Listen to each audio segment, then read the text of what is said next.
My dad accidentally saw me limping down the street with my baby in my arms. "Where is your car?" he asked, looking at my bleeding feet. I whispered that my mother-in-law took it to control me. He clenched his jaw, told me to get in, and promised that no one treats his daughter like that.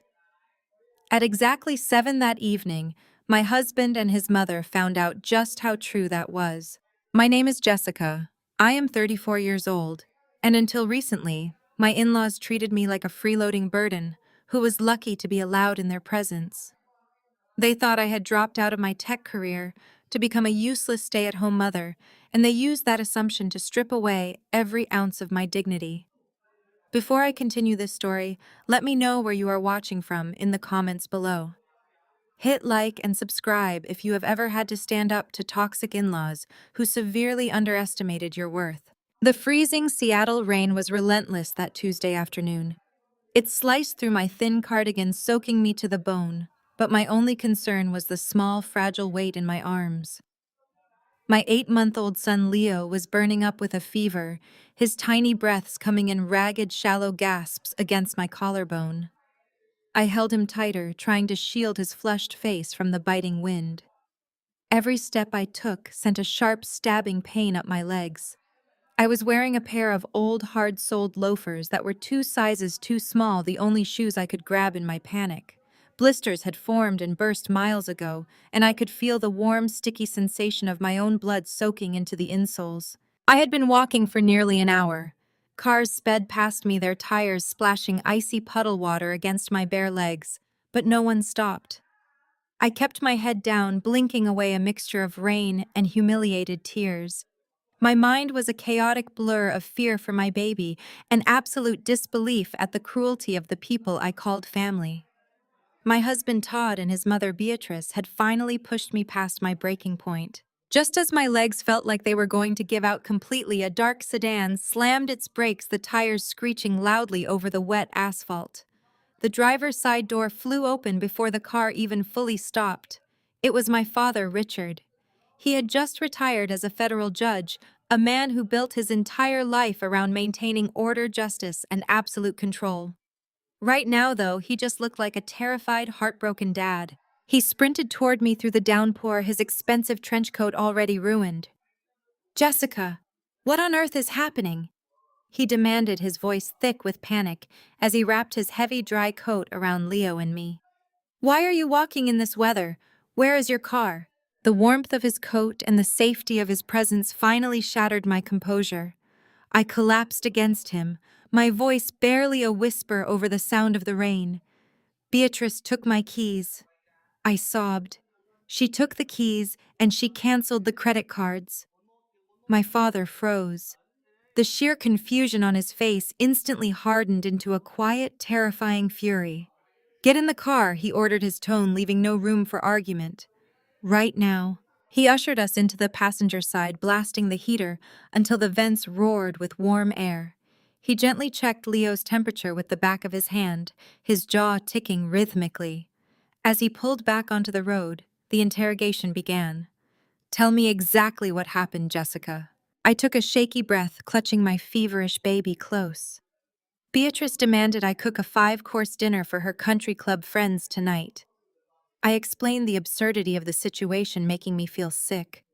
I told her I could not do it because Leo had a fever of 102. I needed to take him to the pediatrician. Beatrice threw a massive tantrum. She cornered me in the kitchen, screaming that I was an ungrateful freeloader who contributed absolutely nothing to the household. She said the least I could do was make myself useful to the people who put a roof over my head. My father gripped the steering wheel so tightly his knuckles turned white. "Where was Todd during all of this?" he asked, his voice deceptively calm. "Todd was sitting right there at the kitchen island," I replied, wiping my eyes. "He was playing games on his phone. When I begged him to help me to tell his mother that Leo needed to see a doctor, Todd just laughed. He told me his mother was right, that since I dropped my career to sit around the house all day, I needed to earn my keep." Then Beatrice grabbed the keys to the SUV off the counter. She told me that since Todd paid for the lease, I lost my driving privileges until I learned some respect. I tried to order a rideshare, but she had already logged into the joint accounts and frozen my credit cards.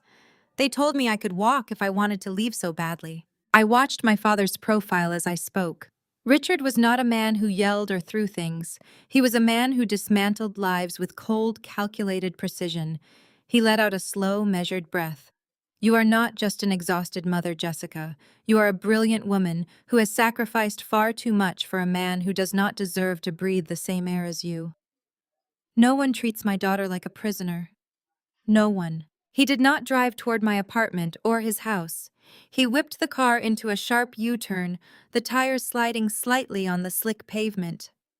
"Where are we going?" I asked, sudden panic flaring in my chest. "We are going back to that house," my father stated, his eyes locked on the road ahead. "We are going to pack your things, pack my grandson's things, and get you out of that toxic environment." Today, Todd and Beatrice learn exactly what happens when you corner the wrong woman. The drive was a blur of nervous anticipation. My heart hammered violently against my ribs. For months I had endured Beatrice's elitist insults and Todd's narcissistic gaslighting.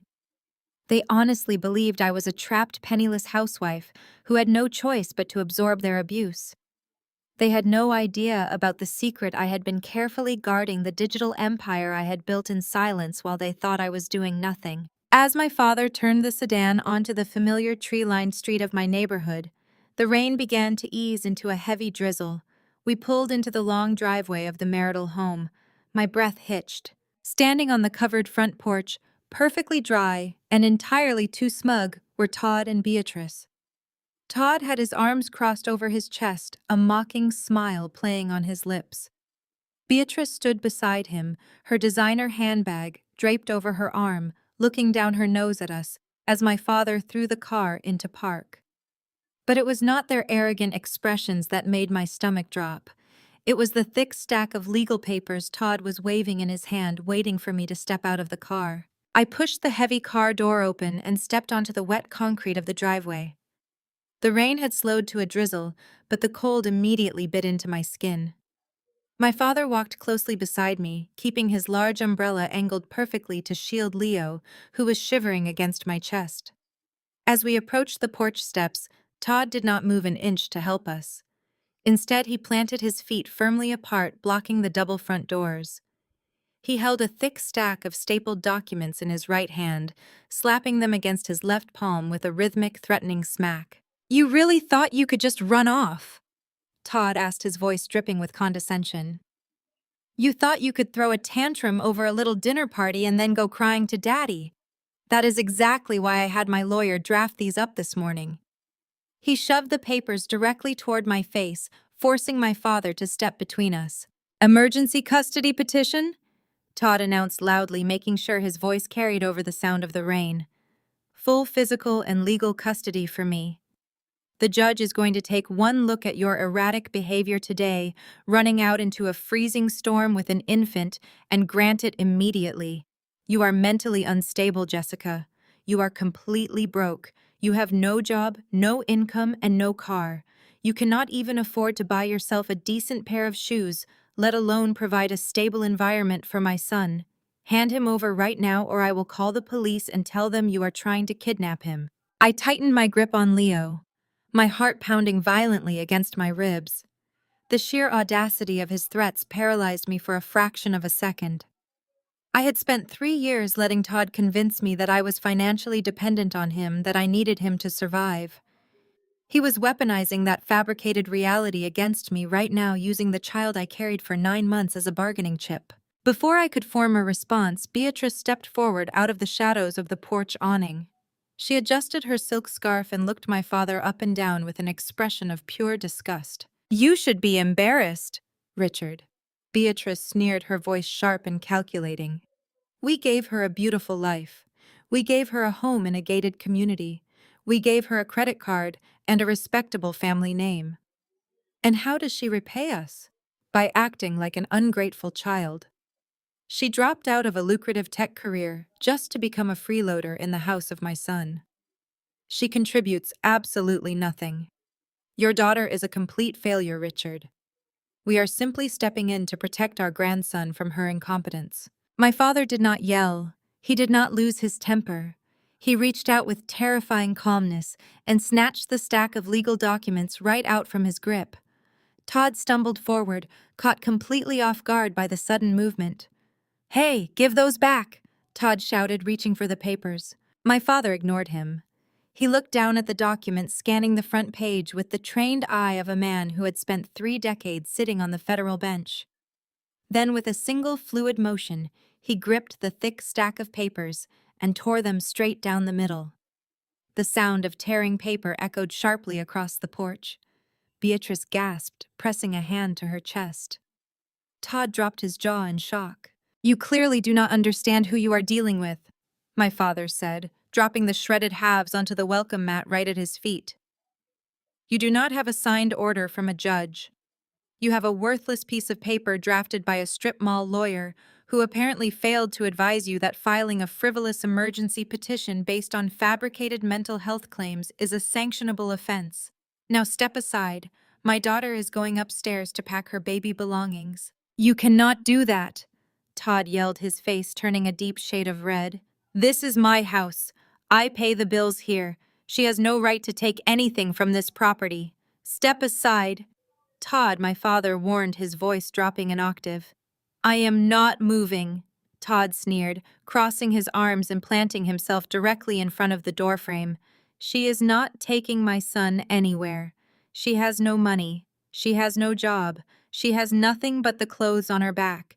If she walks out of here, she leaves with nothing." I handed Leo carefully to my father, ensuring the heavy coat was wrapped securely around his small body. Then I stepped directly in front of Todd, forcing him to look me in the eye. The fear that had kept me silent for 3 years completely evaporated, replaced by a cold, clinical focus. "Move out of my way, Todd," I said, keeping my voice perfectly level. "Make me," he taunted, leaning in close. "You are weak, Jessica.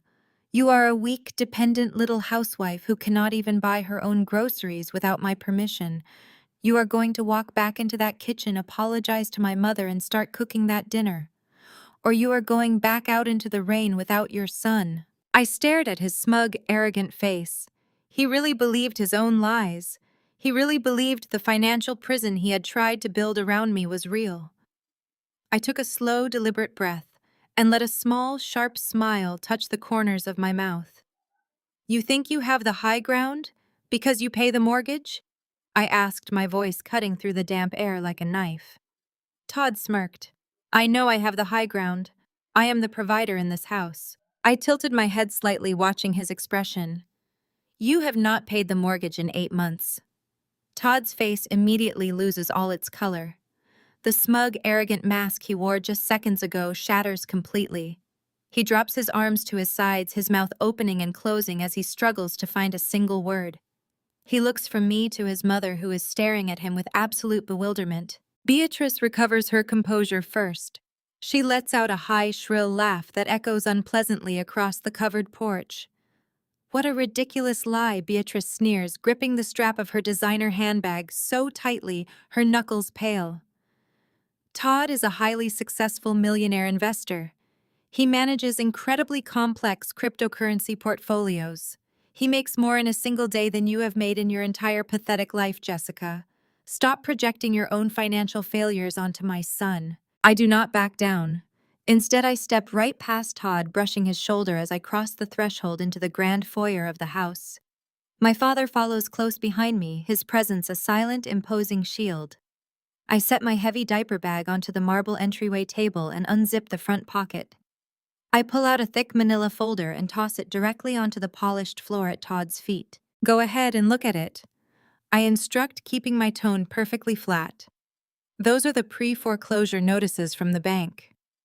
They started arriving by certified mail right around the time you claimed you were closing a massive international crypto deal.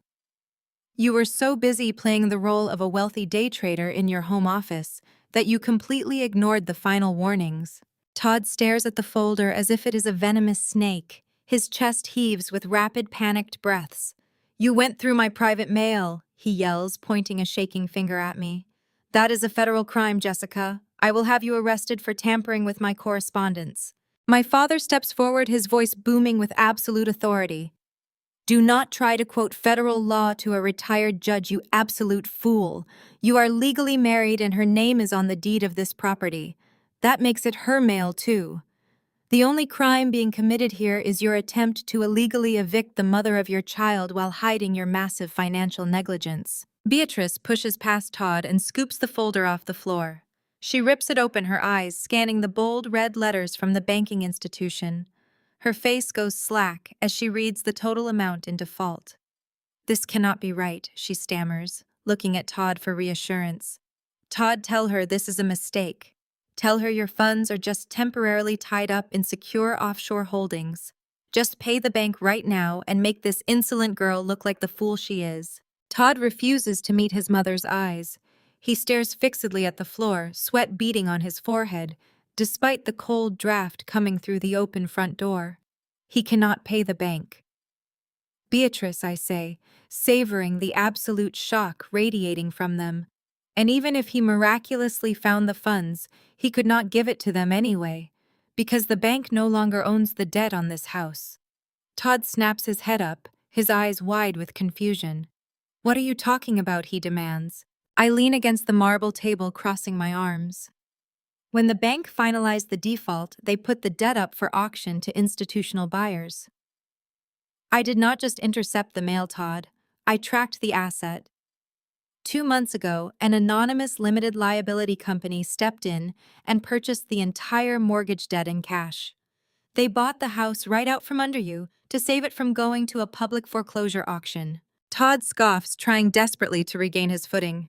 So what, he sneers. Some corporate landlord bought the debt. I will just negotiate new terms with them. I am a brilliant negotiator. You are still a broke housewife who has nothing to do with this. I smile a slow, cold smile that makes him take a physical step back. You really do not pay attention to anything outside of yourself, do you, Todd? The anonymous company that bought the debt is called Emerald Tech Holdings. I formed it 3 months ago. I am the sole managing director and the primary shareholder. I bought the debt, Todd. I own the mortgage. You are no longer the king of this castle. You are my delinquent tenant. The silence in the foyer is absolute. The only sound is the rain pouring outside and the ticking of the grandfather clock in the hallway. Todd looks like he has been struck by lightning. Beatrice staggers back, pressing a hand against the wall to steady herself. How Beatrice gasps, her voice barely a whisper.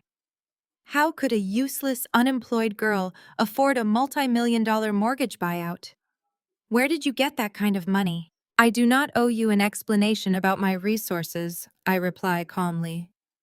You spent years treating me like a burden, assuming I was stupid and helpless. You were so busy mocking me that you never bothered to actually ask what I was doing on my laptop all day while Leo was sleeping. Let us just say, I am far better at managing investments than your son could ever hope to be. Beatrice's shock instantly morphs into pure, untethered rage. She turns to Todd, her face twisted in fury. Call your sister, she orders, her voice shrill and demanding. Call Chloe right now and tell her to bring Marcus over here immediately. Todd blinks, still paralyzed by the revelation. Marcus, he repeats blankly. Yes, Marcus, Beatrice screams, losing all her country club refinement. Chloe's husband is a brilliant forensic accountant. He works for the top financial consulting firm in the state. He will look at these ridiculous documents. He will prove this girl is lying and committing fraud. He will sort out this legal mess and kick Jessica out onto the street where she belongs. Call him. Todd scrambles for his phone, pulling it out of his pocket with hands that are trembling violently. He is shaking so badly that the phone slips from his grip and clatters loudly against the hardwood floor. He curses, grabbing it and rapidly dialing his sister's number. He presses the phone to his ear, glaring at me with a look of desperate hatred. Beatrice crosses her arms, lifting her chin with a triumphant sneer. You just made the biggest mistake of your life, Jessica, she hisses. Marcus deals with complex financial fraud every single day. He is going to completely destroy your little fantasy world. I simply smile, adjusting the collar of my damp jacket. I am not the least bit intimidated. In fact, this is exactly what I wanted. The color completely drains from Todd's face, leaving him looking like a ghost in the dim light of the entryway. He stares at me with a mixture of pure terror and disbelief. He had no idea I knew about the Cayman Island transfers or the shell corporations he used to hide money from his own family. He thought I was just blindly swiping credit cards for diapers and baby food while he played the untouchable financial mastermind. Before he can stammer out a pathetic denial, the blinding glare of headlights sweeps across the rain-soaked front windows. A pristine white luxury SUV aggressively mounts the curb of the driveway, parking diagonally across the manicured lawn. Chloe has arrived. The heavy oak front door flies open, letting in a violent gust of wind and freezing rain. Chloe marches inside, shaking water from her designer trench coat with an exaggerated huff of annoyance. She does not look at my shivering baby. She does not acknowledge my father standing like a sentinel by my side. Her laser focus is entirely locked onto me, her eyes filled with the exact same elitist venom her mother possesses. "Get out of my brother's house, Jessica." Chloe snaps her voice, cutting through the quiet tension of the foyer. "I knew you were a gold digger from the moment Todd brought you home, but trying to steal the house is a new low even for you. Oh, and before you drag your sad little suitcase out to the curb, hand over the ring." She holds out her perfectly manicured hand, palm up, demanding immediate obedience. The ring she is talking about is the massive 3-carat solitaire sitting on my left ring finger. Beatrice loves to brag to her country club friends that it is a priceless family heirloom, passed down through generations of their supposedly aristocratic bloodline. Chloe has coveted it since the day Todd put it on my hand, frequently making snide comments at family dinners that a working-class girl like me lacked the refinement to wear such an important piece of their history. "You are not leaving this property with our family legacy," Chloe demands, taking a threatening step closer. "Take it off right now. You have disgraced us enough today." Behind Chloe steps Marcus. He quietly closes the heavy front door, shutting out the howling storm. Marcus is a brilliant forensic accountant, a man who maps out complex corporate fraud for a living. He is also African American, and the sheer amount of subtle, relentless prejudice he endures from this family is sickening. He stands near the coat rack, silently taking in the chaotic scene. His sharp eyes flick from the shredded fake custody papers on the floor to the terrified sweat on Todd's brow, to the calculated calm of my father's stance. Marcus is reading the room, reading the balance of power that has drastically shifted. Beatrice scoffs loudly, impatient with the silence. "Do not just stand there dripping on my expensive hardwood floors." Marcus Beatrice barks, waving a dismissive hand in his direction. "You are supposed to be the financial expert. Prove you are actually useful to this family for once, and explain the law to this deadbeat. Tell her she has absolutely no legal claim to Todd's assets." Marcus does not flinch at the thinly veiled racist microaggression. He simply wipes the rain from his glasses and looks at me, his expression completely unreadable. He has played the role of the quiet, submissive son-in-law for years, biding his time, while Beatrice and Chloe treated him like a second-class citizen. I shift Leo's weight against my chest, feeling his fever radiating through my father's coat. I look down at the sparkling stone on my finger. Slowly, deliberately, I slide the ring over my knuckle. Chloe's eyes light up with greedy triumph. She steps forward, thrusting her open luxury handbag toward me, expecting me to respectfully place her prize inside. Instead, I flick my wrist and toss the ring carelessly through the air. It lands inside her expensive handbag with a dull, anticlimactic thud. "Keep it," I say, my voice ringing with absolute indifference. "It is cubic zirconia anyway." Chloe freezes her hand, hovering over her bag. "What did you just say?" she whispers, her face twisting in confusion. "It is a fake," I announce loudly, making sure the words bounce off the high ceilings of the foyer. "A very cheap, very obvious piece of glass." Todd sold the real heirloom diamond 8 months ago to cover his online sports betting losses. He had a shady jeweler swap the stone while I was in the hospital giving birth to his son. So by all means, Chloe, protect your precious family legacy. It is worth about $40 at the mall kiosk. A suffocating silence crashes over the room. Chloe slowly turns her head to look at her brother. Todd looks like he might vomit. his dark, pathetic secret laid bare in front of the mother who worships his supposed financial genius. "That is a lie," Todd screams, his voice cracking with pure panic. "She is a lying psycho. Shut up, Jessica. Shut your mouth right now." His panic instantly boils over into violent, uncontrollable rage. He lunges across the foyer, his hands outstretched, aiming straight for me. My father shifts his weight to intercept, ready to drop him to the floor, but he does not have to. Marcus moves with astonishing speed. He steps directly into Todd's path, planting his feet firmly and slamming a heavy hand against Todd's chest, stopping him dead in his tracks. Todd crashes into Marcus, struggling and shouting, but Marcus holds him back with effortless strength. "Calm down, Todd." Marcus orders, his voice low and commanding. "You are not touching her." "Let me go," Todd spits, trying to shove past his brother-in-law. "She is destroying my life." Marcus maintains his iron grip on Todd, keeping his broad back turned toward Beatrice and Chloe. Because his body completely shields me from their view, they cannot see what happens next. Marcus reaches his free hand behind his back.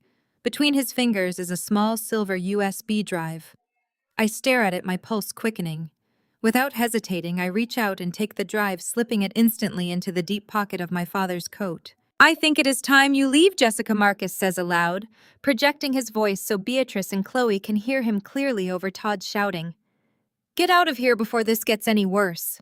He says the words with harsh authority, acting the part of the loyal family member defending his brother-in-law. But as he looks over his shoulder, his eyes meet mine. A tiny triumphant smile plays on his lips, and he silently mouths a single word to me. "Checkmate." I turn on my heel, gripping Leo securely against my chest, and follow my father out into the freezing rain. The drive to my father's house is a blur of adrenaline and shivering relief. We arrive at his sturdy brick colonial in the quiet suburbs, a stark contrast to the pretentious glass mansion I just left behind. Once Leo is bathed, fed, and asleep in the antique wooden crib I used as a baby, I pull my damp hair into a knot and head downstairs. My father is already in his study, pouring 2 mugs of hot tea. I pull the silver USB drive from the pocket of his coat. I sit at the heavy oak desk and slide the drive into the port of my father's laptop. A folder pops up on the screen labeled simply with a string of numbers. I click it open. Hundreds of PDF files, spreadsheets, and bank statements flood the screen. My father leans over my shoulder, his sharp, judicial eyes scanning the file names. Before we can open the first document, a soft, deliberate knock echoes from the front door. It is nearly midnight. The storm is still raging outside. My father exchanges a cautious look with me before walking to the foyer. I hear the deadbolt slide open and the low murmur of men speaking. A moment later, Marcus steps into the study. He is soaked to the bone, holding a dripping umbrella, but his posture is completely relaxed. Marcus declines the towel my father offers, taking a seat across from the desk. He looks at me with a tired but resolute expression. He tells us he waited until Chloe fell asleep after screaming for 2 hours about her fake diamond before sneaking out. I ask him why he is doing this, why he handed me the drive. Marcus lets out a dry, humorless laugh. He explains that he has spent 5 years enduring Beatrice and Todd treating him like an uneducated hired hand. They smiled in his face at country club dinners while making constant degrading remarks about his background and his race the moment they thought he could not hear. They assumed because he was quiet that he was oblivious. But forensic accountants notice everything. Marcus tells us he grew suspicious of Todd's sudden massive crypto wealth a year ago. Todd was buying luxury cars and bragging about offshore accounts, but his actual lifestyle did not match the erratic nature of digital currency trading. Todd was always sweating, always checking his phone during family dinners, always deflecting basic questions about his portfolios. So Marcus decided to run a shadow audit on his brother-in-law. It took him months of quiet digging, following digital breadcrumbs through international servers and untangling a massive web of deceit. Marcus points to the laptop screen, urging me to open the master spreadsheet. I double-click the file and gasp. Rows upon rows of wire transfers, loan applications, and bank approvals fill the monitor, highlighted in alarming shades of red. Todd did not just lose his own money playing the crypto markets, Marcus explains, leaning forward. When his initial investments tanked, he panicked. He needed capital to cover his margins and maintain the illusion of being a financial prodigy, so he started borrowing. I stare at the screen, my blood running cold as I see my own name listed on the primary loan documents. I never signed for any of this, I say, my voice trembling with rising anger. Todd stole your social security number. Marcus confirms, his voice completely steady. He forged your digital signature to secure lines of credit, leveraging the house you were living in as collateral. He used your clean credit history to fund his gambling addiction, masking it as venture capital investments. But that is not all. Look at the authorizing agent on the corporate loan approvals. I scroll to the right. Under the signature line for the financial guarantor is a familiar name: Marcus. He stole your credentials, I whisper, realizing the sheer magnitude of Todd's betrayal. Marcus nods grimly. He used my firm's letterhead and my professional license numbers to back a $300,000 fraudulent business loan. He tied my career and your financial future to his sinking ship. He thought he could win it all back before anyone noticed. He thought I was just the diversity hire his sister married, too stupid to verify the paperwork passing through my own firm. The reality of the situation crashes over me. Todd had effectively built a house of cards using our identities as the foundation. He had weaponized his own arrogance, convinced that the people he looked down upon were too incompetent to ever catch him. He had financially chained me to a sinking ship, hoping I would drown before I ever realized the water was rising. But he underestimated both of us. He underestimated the quiet accountant who tracked every stolen penny and the supposedly weak housewife who bought his foreclosure out from under him. My father stands up from his chair.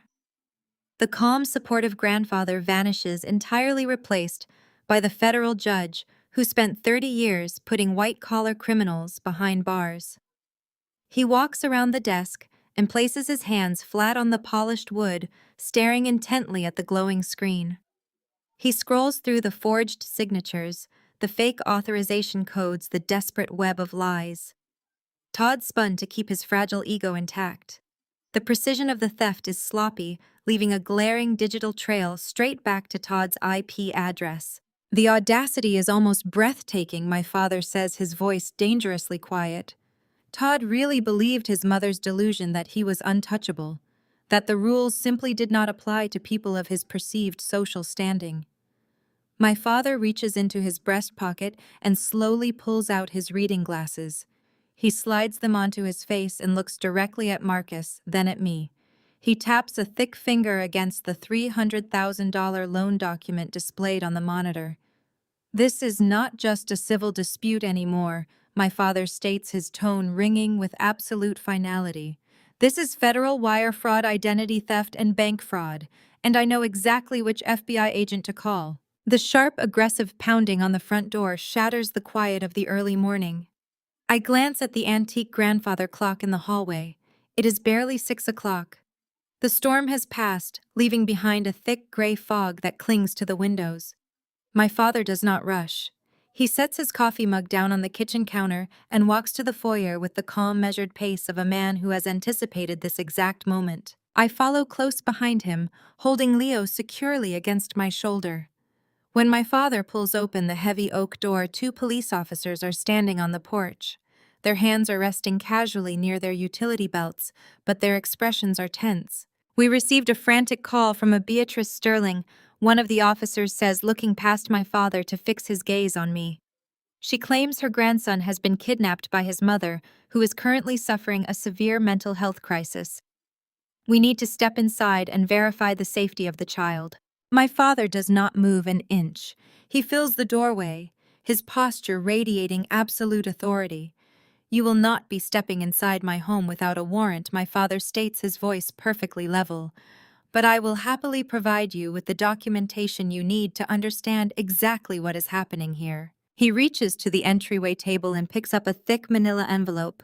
I step forward so the officers can clearly see Leo resting comfortably and safely against my chest.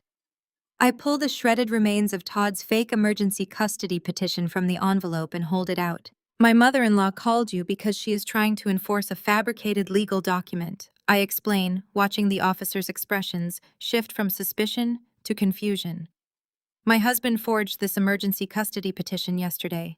He possesses no actual order from a judge. My father hands them a second document. This one is completely intact, bearing an official court seal. And this, my father adds, is an emergency protective order. I woke up a magistrate at 3 o'clock this morning to have it signed. It prohibits Todd Sterling and his mother from coming within 500 feet of my daughter and her child due to documented threats and escalating erratic behavior. You can run the file number through your dispatch right now. The lead officer takes the protective order, scanning the official seal and the magistrate's signature. He lets out a heavy sigh, suddenly realizing he has been used as a pawn in Beatrice's vindictive game. He hands the paper back and nods respectfully. I apologize for the intrusion, Your Honor, the officer says, recognizing my father's name on the document. We will inform Mrs. Sterling that filing a false police report for kidnapping is a serious offense. They turn and walk back to their cruiser, leaving the cold morning air rushing into the foyer. I shut the door and lock the deadbolt, feeling a surge of triumph. Beatrice tried to use the authorities to bully me into submission, and it backfired instantly. Before I can even walk back to the kitchen, my phone vibrates violently in my pocket. I pull it out and see a video message from Todd. I press play. The video shows Todd standing in the driveway of our house. The pavement is soaked from the storm. He is holding the camera with one hand and aggressively hurling my belongings out the front door with the other. My designer dresses, my favorite shoes, the custom coats I bought when I was still working. He throws them all directly into the muddy puddles, laughing a cruel, manic laugh. "You thought you could leave me, Jessica?" Todd sneers into the camera, his face distorted with rage. "You thought you could just walk out and take my son. You are nothing. You are a broke, pathetic loser who has absolutely nothing without me. Good luck paying for diapers when you do not even have shoes to wear." The video cuts to black. I stare at the blank screen for exactly 2 seconds. A cold, calculating calm washes over my entire body. Todd truly believes his own lies. He has spent so many years minimizing my intelligence and mocking my past career that he actually forgot what I used to do for a living.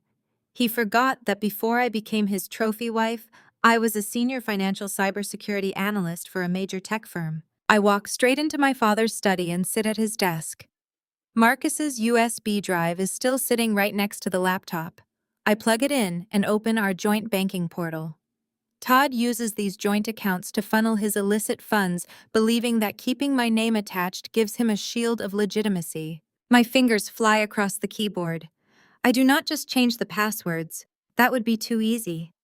I deploy a compliance diagnostic script I wrote years ago.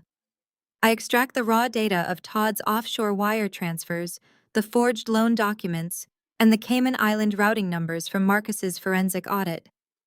I bundle the entire package of digital evidence and route it directly into the bank's automated fraud detection network. I flag every single joint account for severe suspicious activity, specifically highlighting the international wire fraud. The banking algorithm does exactly what it is programmed to do when presented with overwhelming evidence of federal financial crimes. The system executes a hard lock. A red banner flashes across my screen. Assets frozen. Accounts suspended. Zero access pending federal review. I lean back in the heavy leather chair, taking a slow, deep breath. Todd has just been completely financially paralyzed. He cannot move a single cent. 10 minutes later, my phone starts ringing. The caller ID flashes with Todd's name. I let it ring 3 times before I casually swipe to answer, pressing the phone to my ear. "Jessica, what did you do?" Todd screams, his voice cracking with pure, absolute panic. I can hear the chaotic background noise through the speaker, a sales associate apologizing, the hum of a showroom floor. "Where are you, Todd?" I ask, my voice dripping with sweet innocence. "I am at the Porsche dealership," Todd yells, breathing heavily. "I came to buy a new car. I was going to pay cash, just to prove to you that I can. But the machine just swallowed my black card, Jessica. The finance manager says all my accounts are frozen. The bank will not even tell me why. Fix this right now. Fix this, or I swear to God I will destroy you. I smile, staring at the red banner on the laptop screen. I think you are going to need a ride home. Todd, I reply softly. You might want to try Uber. I pull the phone away from my ear and press the red end call button, cutting off his frantic screaming. I drop the device onto the polished oak desk and let out a slow, steady breath. The sheer panic in Todd's voice is a symphony I could listen to on repeat, but I have far more important matters to attend to. 2 days pass in a blur of aggressive legal strategy and relentless forensic auditing. The dense fog of fear that surrounded me for 3 years has completely burned off, replaced by a clinical, icy focus. Marcus and my father work alongside me, building a fortress of impenetrable evidence. On Thursday morning, I sit in the corner booth of the Vanguard, an obscenely overpriced upscale cafe located in the heart of the financial district. My attorney David sits directly across from me, meticulously reviewing a thick stack of asset recovery petitions and draft subpoenas. Marcus is seated beside me, tapping away on his sleek silver laptop, tracking the very last of Todd's hidden digital transactions. The cafe is filled with the quiet, sophisticated hum of wealthy patrons conducting morning business over artisanal coffees and expensive pastries. Then the heavy glass front doors swing open and the quiet atmosphere shatters completely. Beatrice marches into the cafe.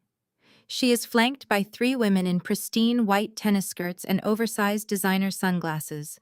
They are her elite country club circle, the exact women she plays high-stakes bridge with and lies to on a weekly basis. Beatrice is wearing a crisp silk blouse and her signature heavy pearl necklace, her chin tilted up in that deeply familiar posture of supreme, unearned arrogance. She is aggressively scanning the room for an empty table when her eyes lock onto me. Her entire face hardens instantly.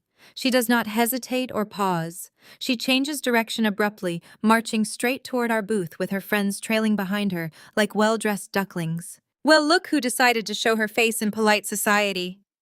Beatrice announces, her voice slicing sharply through the quiet ambient noise of the cafe. Several heads turn in our direction, but Beatrice absolutely does not care. She thrives on an audience. She steps right up to the edge of our table, glaring down at me with unbridled, aggressive contempt.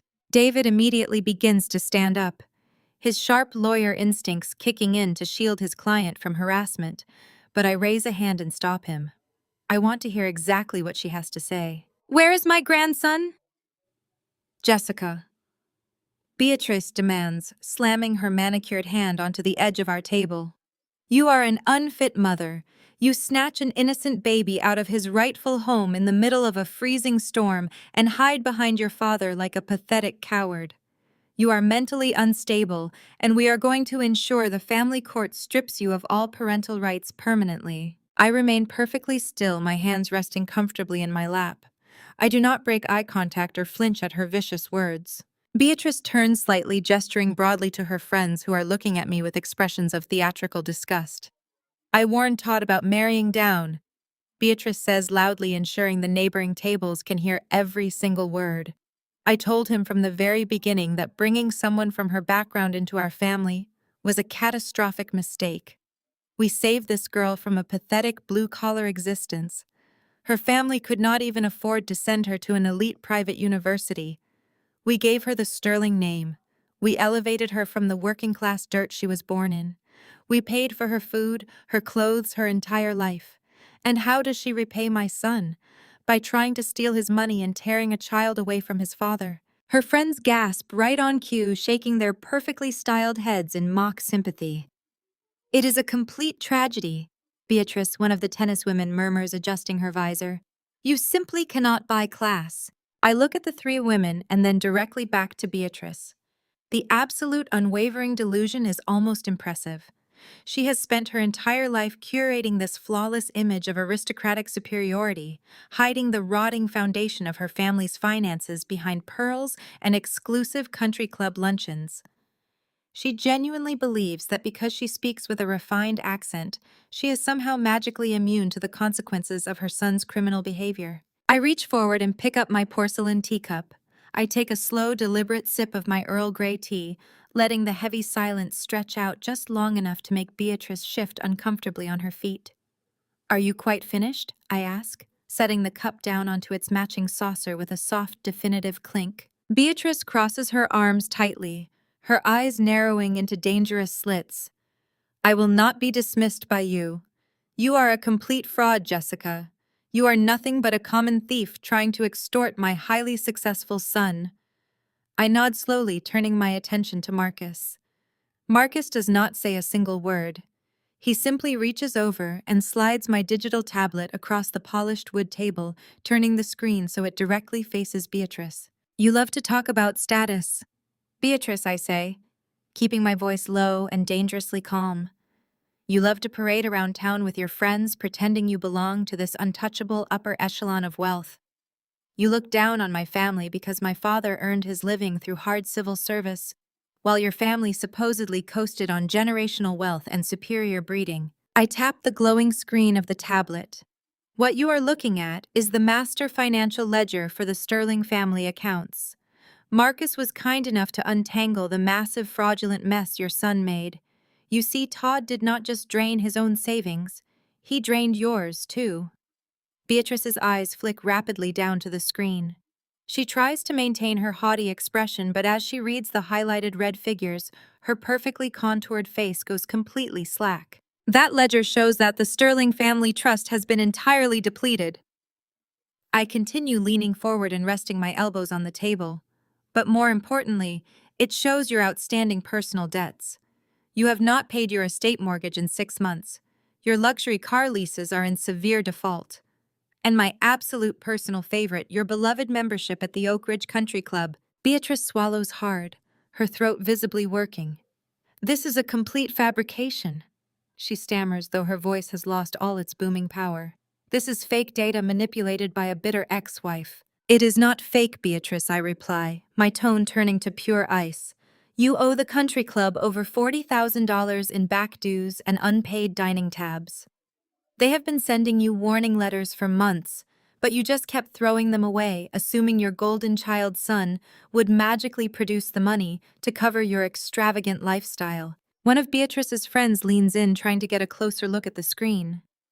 Beatrice violently shoves the tablet away, her hands trembling. Shut it off, she hisses, blind panic finally breaking through her country club facade. I do not touch the screen. The board of directors at Oak Ridge takes financial delinquency very seriously. I continue refusing to let her look away. They do not care about your precious family name, Beatrice. They care about cleared funds. And since your son is currently locked out of every bank account he ever touched, you cannot pay them. You are lying, she whispers, taking a staggering step back. She looks frantically at her friends, who are suddenly exchanging very uncomfortable, calculating glances. We are in perfect standing at the club. We have been members for 30 years. Not anymore, I say. Right on cue, Beatrice's cell phone begins to vibrate loudly inside her designer handbag. The sharp, buzzing sound cuts through the heavy tension surrounding our table. Beatrice freezes, staring down at her bag as if it contains a live, explosive device. Her friends take a distinct physical step away from her, creating a noticeable distance. The grand illusion of her wealth has cracked wide open, and they can smell the desperation. Go ahead, Beatrice, I offer, gesturing toward her bag. You should probably answer that. With shaking hands, she unzips her bag and pulls out the phone. She stares at the glowing caller ID, and her face drains of whatever color it had left. She presses the phone to her ear, her hand trembling so violently, the expensive jewelry on her wrist rattles against the casing. Hello, she whispers. I watch her eyes widen in absolute horror as the voice on the other end delivers the final, devastating blow. The executive manager of the Oak Ridge Country Club is on the line. I know exactly what he is saying because I forwarded the verified insolvency documents to the club's board of directors an hour ago. Beatrice stands frozen in the middle of the upscale cafe, completely destroyed, as the manager officially revokes her membership and demands she come clear out her private locker immediately. Beatrice drops her phone. It clatters against the marble floor of the cafe. Her country club friends do not offer to pick it up. They simply turn their backs and walk away, abandoning her in the middle of the dining room. David gathers our legal files and we exit, leaving Beatrice to face the ashes of her social standing. I feel a brief flicker of satisfaction, but I know the Sterling family will not go down without throwing a tantrum. By 8 o'clock that evening, my prediction comes true. My phone begins vibrating violently on the kitchen counter. Notifications flood my screen in a relentless wave. Chloe and Todd have launched their retaliation. Stripped of their financial power, they have weaponized the only thing they have left, which is their social network. Todd has posted a highly edited video on every major platform. He is sitting in the dimly lit living room of their mansion, looking disheveled and tearful. He stares directly into the camera, spinning a masterful tale of victimhood. He claims I am a ruthless gold digger who secretly embezzled the Sterling family fortune. He says I kidnapped his son and drained his accounts, leaving him penniless. Chloe shares the video immediately, adding a lengthy caption painting me as a manipulative sociopath who targeted her brother for his wealth. Within an hour, the video goes viral. Hundreds of comments pour in. People I have never met are calling me a thief, a terrible mother, and a criminal. The notifications are a synchronized symphony of digital harassment. They want me to panic. They want me to issue a frantic public denial or beg them to take it down. Instead, I walk into my father's study and open my laptop. Todd and Chloe are arrogant, but they are severely technologically illiterate. They forgot that my career in cybersecurity was not just a title on a resume. It was a completely different language that I happened to speak fluently. I open a terminal window and run a packet sniffer to analyze the incoming traffic on the viral posts. I watch the data stream across my screen, identifying the source nodes of the accounts aggressively defending Todd and attacking me. It does not take a genius to realize the engagement is artificially inflated. The comments are appearing too rapidly and the phrasing is too uniform. My fingers fly across the keyboard as I deploy a script to isolate the IP addresses of these supposed supporters. The results populate in a clean spreadsheet within minutes. I cross-reference the geographic data with the forensic files Marcus provided earlier. A sharp, triumphant smile spreads across my face. These are not random sympathetic strangers. The IP addresses match the exact offshore server clusters Todd used to authorize his fraudulent business loans. The people defending his honor online are his crypto scammer business partners, running a coordinated bot farm to control the narrative. Todd essentially asked his criminal accomplices to act as his character witnesses on a public forum. My father steps into the study carrying a fresh pot of coffee. He sees the glow of the monitor illuminating my face and walks around the heavy oak desk to look over my shoulder. I point to the screen explaining how Todd just linked his public smear campaign directly to the syndicate that helped him steal $300,000 using Marcus's credentials. My father sets the coffee pot down. His jaw tightens. He reaches into his desk drawer and pulls out a pristine legal pad. Todd just made the biggest mistake of his life, my father says, his voice echoing with absolute judicial authority. By making public allegations of financial theft, he has opened the door for a massive discovery phase. He thought he was winning a public relations battle, but he just handed us the keys to his entire digital life. My father picks up his cell phone and dials a number. He is calling a federal magistrate he has known for 20 years. He speaks in crisp, precise legal terms, outlining the immediate flight risk and the ongoing destruction of digital evidence. He uses his impeccable reputation to bypass the usual bureaucratic delays. Within 45 minutes, the magistrate grants an expedited emergency subpoena. The subpoena demands the immediate preservation and surrender of Todd's entire communication history. Every text message, every email, every encrypted app conversation, and every direct message associated with his devices is now legally frozen and subject to federal review. Todd is completely trapped.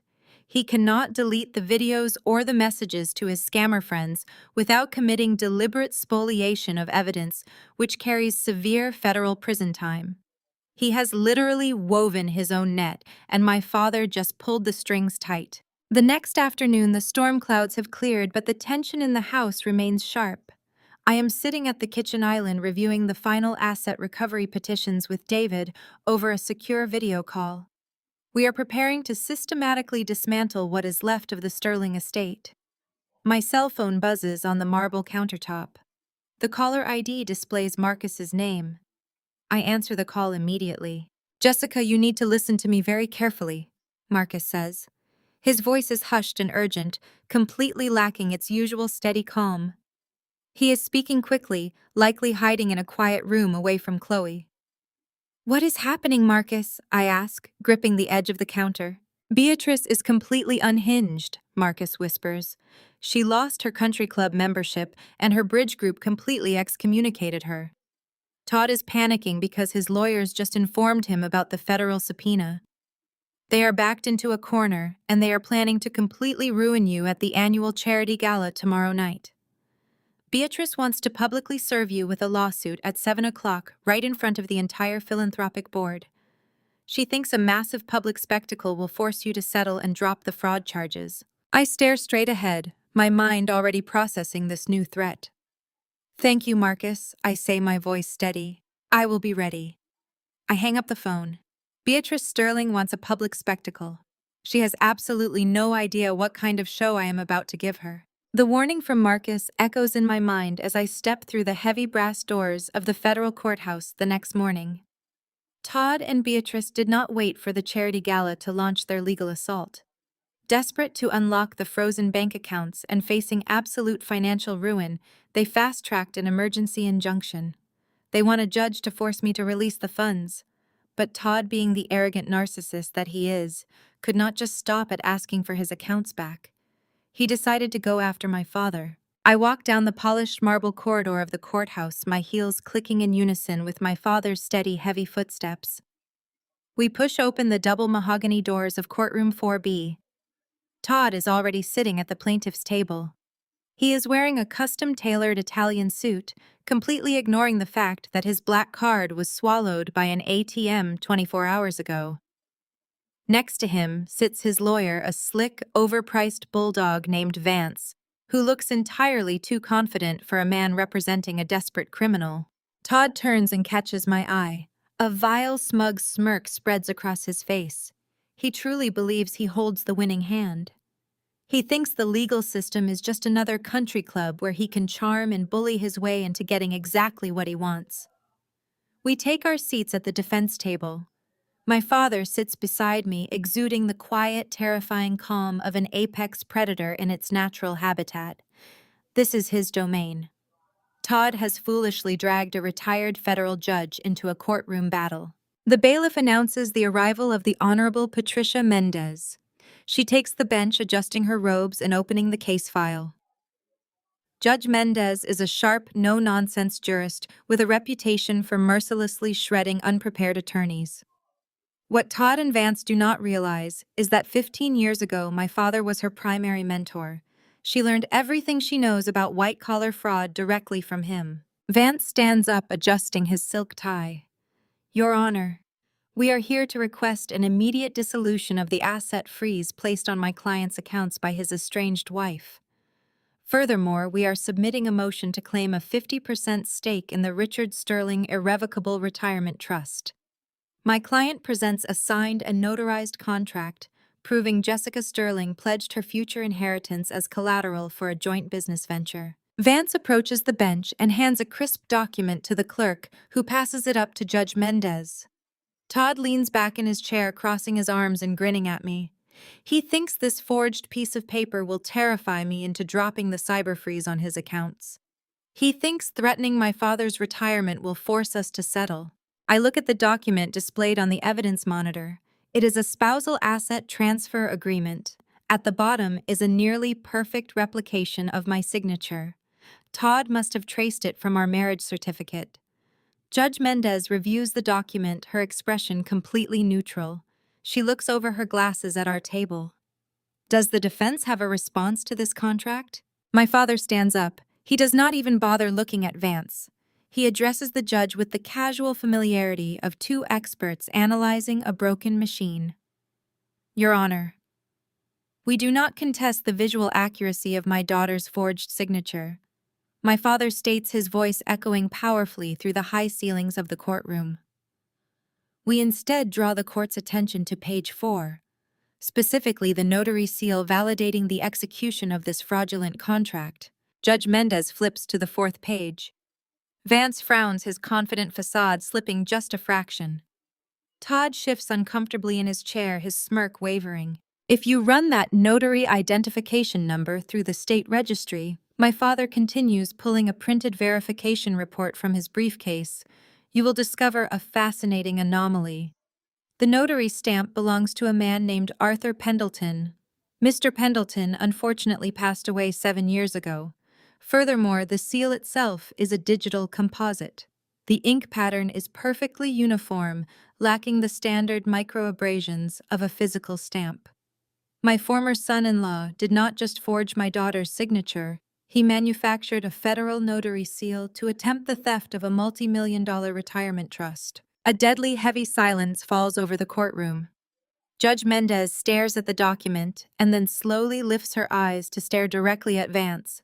The look she gives him could freeze boiling water. Vance physically recoils, taking a rapid step away from Todd. The lawyer suddenly realizes he has just submitted a federally forged document into evidence. He has tied his own legal license to a blatant criminal act. Your Honor, Vance stammers, his voice dropping an octave. I was completely unaware. My client assured me this document was entirely legitimate. I have no part in any fabrication. Todd's face drains of all color. He looks at his lawyer in sheer panic. What are you doing? Todd hisses loudly. You said this would work. You said you could scare them. Judge Mendez slams her gavel down like a thunderclap. The sound makes Todd jump in his seat. Mr. Vance, Judge Mendez says, her voice laced with absolute venom.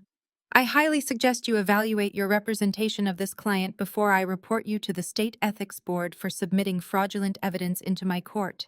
This motion is dismissed with extreme prejudice. And Mr. Sterling, she adds, locking her gaze onto Todd. I am officially forwarding this document to the District Attorney's Office for a formal forgery investigation. Do not leave the state. The hearing is over in less than 10 minutes. Todd's grand legal maneuver has collapsed into dust, exposing him to yet another set of felony charges. Vance furiously shoves his papers into his briefcase and marches out of the courtroom, refusing to even look at his client. Todd stands at the plaintiff's table, breathing heavily. His chest heaves with unadulterated rage. He realizes he is completely trapped. His bank accounts are frozen, his fake custody papers are useless. His mother has been socially exiled, and now he is facing federal forgery charges. He has lost every single avenue of control. He storms toward the center aisle, his face twisted into an ugly mask of desperation. He stops right next to our table, glaring down at me with pure venom. The polished facade of the wealthy, untouchable entrepreneur is gone. You think you have won? Jessica Todd screams, his voice echoing wildly through the emptying courtroom. You think you can take everything from me and just walk away? I will not let you destroy my family. I will end you at the gala tomorrow night. Do you hear me? I will end you. He spins around and kicks the heavy wooden swinging gate open, storming out into the marble hallway. I remain seated quietly, closing my laptop. I look at my father, who offers a small, grim nod of approval. Tomorrow night is the charity gala. Todd has promised to end me in front of the entire city. He is walking right into the final trap. He is walking right into the final trap. While my father and I spend the morning finalizing the last aggressive details of our legal strategy, Marcus is executing his own flawless operation across town. He is attending the mandatory pre-gala family brunch. Since Beatrice has been completely blacklisted from the Oak Ridge Country Club, and her social standing is hanging by a frayed thread, she was forced to move her lavish morning event to the private dining room of the Grand Regency Hotel.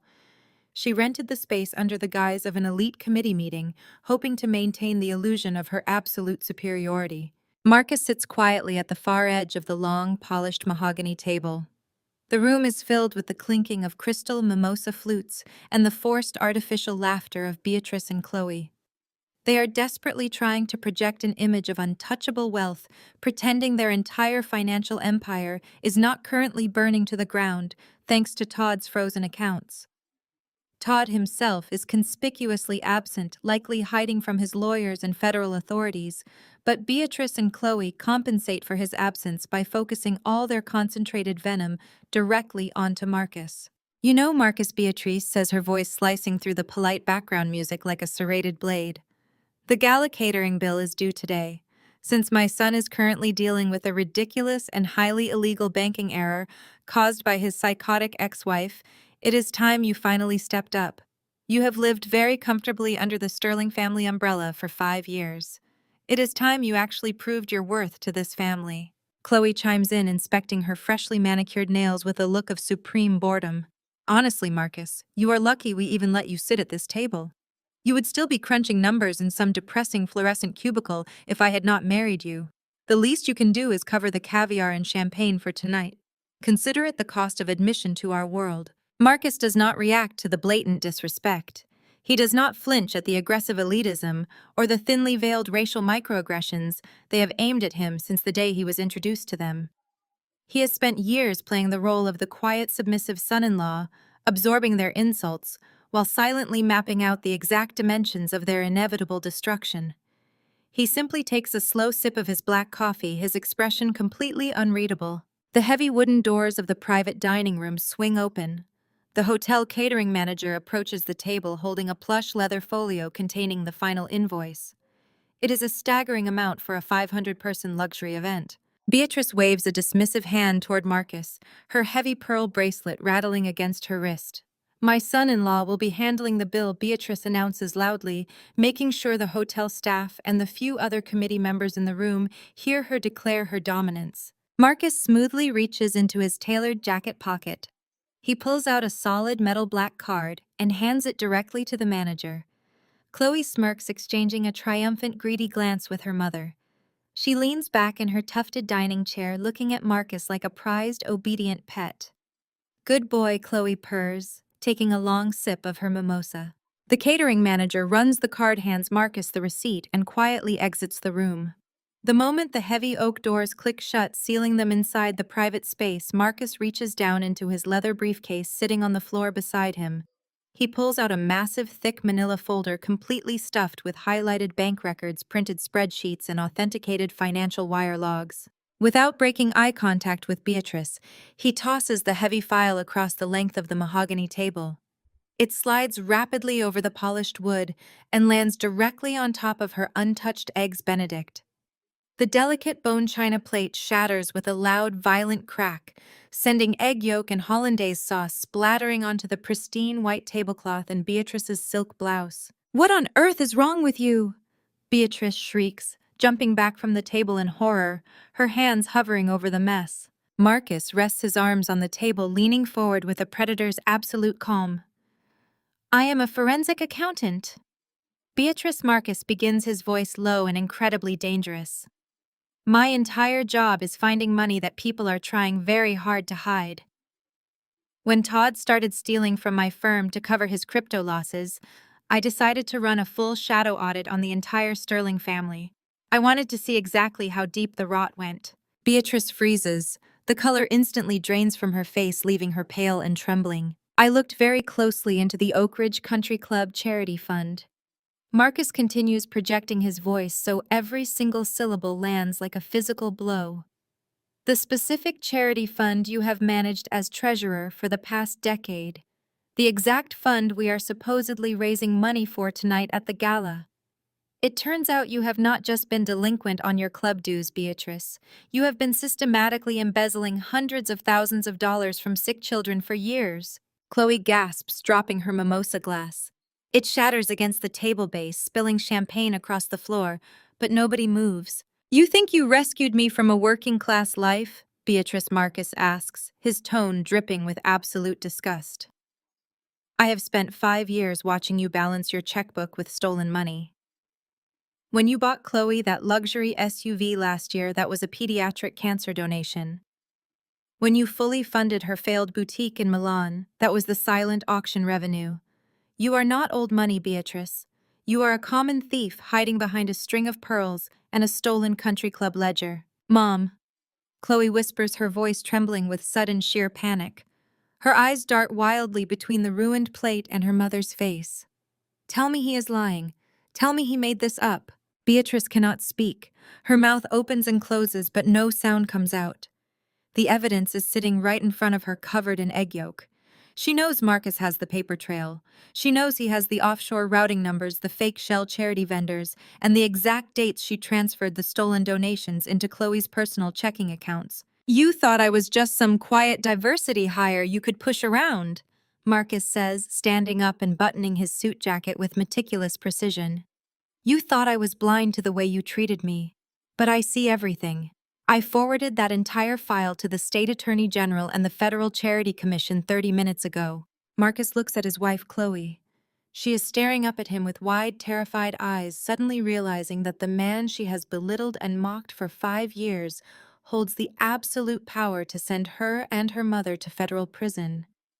I filed for divorce this morning, Marcus says, his voice completely devoid of any emotion. Enjoy the gala. Marcus turns on his heel and strides out of the private dining room without looking back. He leaves Beatrice staring at her ruined silk blouse, and Chloe sobbing over her shattered mimosa glass. The heavy hotel doors click shut behind him, severing his ties to the Sterling family forever. An hour later, Marcus walks through the front door of my father's house. He looks physically lighter. The heavy, invisible weight he has carried for 5 long years is completely gone from his shoulders. He finds my father and me in the study and recounts every single detail of the brunch. We share a rare, genuine smile of victory.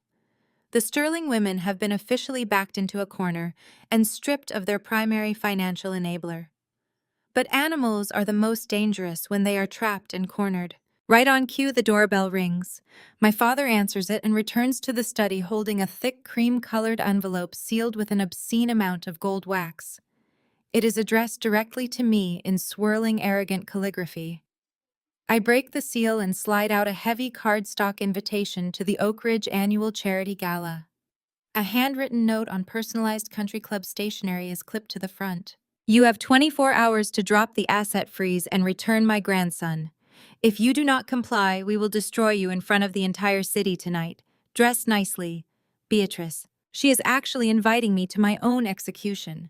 She assumes the federal forgery charge against Todd was a temporary bluff. She assumes the embezzlement evidence Marcus dropped on her plate was just a scare tactic meant to force a quiet negotiation. Her delusion is absolutely staggering. She genuinely believes that if she orchestrates a massive enough public spectacle, she can shame me into submission. She wants the city's elite to witness my downfall so she can reclaim her stolen throne. I hand the invitation to my father. He reads the vicious note and a cold, calculating light enters his eyes. He looks at Marcus, who is already opening his laptop on the desk to finalize the digital transfers. Let her try, my father says, his voice rumbling with dark anticipation. We have the federal magistrate on standby. We have the state attorney general reviewing the charity ledgers. Tonight is not a negotiation, Jessica. Tonight is a demolition. We spend the rest of the afternoon meticulously coordinating our final moves. Marcus synchronizes the release of Beatrice's financial audits with the exact start time of the gala speeches. My father confirms the presence of 2 federal marshals who will be attending the event undercover, waiting for his specific signal to move on Todd. Every single exit is blocked. Every legal loophole is sealed shut. The Sterling family is walking onto a stage that has been rigged to collapse the second they step into the spotlight. As evening approaches, I retreat to the guest suite to prepare. For 3 years, I shrank myself to fit into Todd's curated world. I wore the muted pastel colors Beatrice approved of. I kept my voice quiet. I hid my intelligence so Todd would not feel insecure about his own failures. 2 weeks ago, I ran through a freezing rainstorm, bleeding and terrified, clutching my son to my chest while running for my life. That woman is dead. I step into a custom-tailored emerald green silk gown. The fabric drapes perfectly, acting as a sleek, modern suit of armor. The deep jewel tone makes my skin glow and my eyes look like sharp-cut glass. I sweep my hair back into a severe, elegant style that leaves my face completely exposed and defiant. I do not wear the delicate, understated pearl jewelry Todd forced upon me during our marriage. I wear nothing on my neck and a single bold diamond cuff on my wrist. I slip on a pair of black stiletto heels that click against the hardwood floor with deadly precision. I look at myself in the full-length mirror. I am not the exhausted, limping mother begging for scraps of respect from a family of aristocratic parasites. I am a titan preparing for war. I walk down the grand staircase. My father and Marcus are waiting in the foyer. They are both wearing immaculate dark tuxedos. When my father sees me, his chest swells with obvious immense pride. He extends his arm and I take it. "Let us go end this," he says. We step out into the crisp evening air. A sleek black town car is idling in the driveway, waiting to transport us to the Grand Hotel. The ride downtown is wrapped in a thick electric silence. The city lights blur past the tinted windows. I lean my head against the cool leather seat, running through the variables in my mind. Beatrice will strike early. Todd will try to corner me away from the crowd. They will attempt to use the board of directors as leverage. I am ready for all of it. The car turns the final corner, and the towering, brightly lit facade of the Grand Hotel comes into view. The street is lined with luxury vehicles. Valets are rushing to open doors for the wealthiest families in the state. Paparazzi and society photographers are clustered near the red velvet rope, snapping pictures of the incoming elite. The driver pulls our car up to the curb. The heavy engine idles smoothly. My father reaches for the door handle, but before he can open it, a sharp chime rings out in the quiet cabin. My cell phone screen illuminates inside my clutch. I pull it out and look at the notification. It is an urgent priority email from my lead corporate attorney. The subject line reads, "SEC clearance finalized." I tap the screen and read the single paragraph of text. The Federal Regulatory Board has officially cleared the acquisition of my proprietary cybersecurity software. The massive tech conglomerate has executed the final wire transfer. The funds have successfully cleared into my private holding accounts. The deal is fully closed. I stare at the glowing numbers on the screen. $60 million. I am officially, completely liquid. I am walking into a room full of people who think I am a desperate, penniless gold digger while holding a bank balance that eclipses the combined net worth of the entire Sterling family. I lock the screen and slide the phone back into my clutch. A slow, dangerous smile curves onto my lips. My father opens the car door. The flash of camera bulbs spills into the back seat. I step out onto the red carpet, the emerald silk of my gown catching the light. The war has arrived and I have brought an absolute arsenal. Flash bulbs explode in rapid succession. The blinding white light bounces off the emerald silk of my gown as I step fully onto the crimson carpet. Reporters are crushed against the velvet ropes, shouting frantic questions about the Sterling family rumors and the sudden freezing of their assets. I do not offer them a single glance. I keep my chin elevated, my posture rigid, and my gaze fixed entirely on the grand brass doors of the hotel entrance. My father and Marcus flank me, moving with lethal, synchronized precision to create an impenetrable physical barrier against the chaos. My phone feels heavy inside my clutch, holding the digital confirmation of $60 million. I am entirely untouchable. We push through the heavy doors and leave the shouting press behind us. The lobby of the Grand Hotel is a cavernous display of marble and gold leaf. We bypass the coat check and walk directly toward the main ballroom. Two uniformed attendants pull the massive mahogany doors open. The Oak Ridge Annual Charity Gala is in full swing. It is a grotesque display of unearned wealth. Towering ice sculptures melt slowly onto silver trays. Waitstaff in pristine white coats weave through the crowd, carrying flutes of vintage champagne. The room is packed with the city elite. I see local politicians, real estate developers, and corporate board members. These are the people Beatrice Sterling considers her peers. These are the people she has lied to for decades. At first, the ambient noise of a 500-person party masks our arrival. Then the ripple effect takes hold. A woman dripping in diamonds near the entrance stops speaking mid-sentence. Her husband turns to follow her stunned gaze. The silence spreads outward like a shockwave. Polite laughter dies out row by row. Hundreds of eyes lock onto me. They expected a broken, weeping outcast. They expected a terrified mother hiding from a powerful family. Instead, they are staring at a woman who owns the very floor she is walking on. Across the massive room, Beatrice is holding court near the main stage. She is wearing a heavily beaded silver gown that makes her look like a piece of ornate, rigid architecture. When her eyes finally find me, the fake, gracious smile melts off her face completely. Her features contort into a mask of pure, unfiltered panic. She realizes her ultimate intimidation tactic has just failed spectacularly. I did not cower. I did not run. I walked right into the center of her meticulously planned execution. But Beatrice is nothing if not desperately stubborn. She aggressively snaps her fingers at the band leader directing the live jazz quartet. The conductor flinches and wildly waves his baton. A saxophone squeaks sharply. The upright bass trails off into a dismal, awkward thud. The music abruptly grinds to a halt, leaving the massive ballroom suffocatingly quiet. Beatrice marches up the 3 carpeted steps to the main stage. Her heavy pearl necklace bounces against her chest. She grabs the microphone from the stand, clutching it with white knuckles. She forces her face into an expression of theatrical, tragic sympathy. Ladies and gentlemen, Beatrice announces, her amplified voice echoing loudly over the silent crowd. We are gathered here tonight to support those who are less fortunate. We are here to offer grace to those who are suffering. And it seems we have a very special charity case who just walked through our doors. She gestures broadly in my direction. The crowd parts slightly, creating a clear line of sight between the stage and my position. Please extend your deepest sympathies to my former daughter-in-law. Jessica. Beatrice continues, her tone dripping with toxic, fake pity. She is a deeply troubled mother going through a severe mental health crisis. She has made some incredibly destructive choices recently. We invited her here tonight because the Sterling family believes in charity, even for those who have completely lost their grip on reality. We hope she gets the professional help she so desperately needs. A collective gasp ripples through the crowd. It is a stunning display of public cruelty meant to completely strip me of my dignity.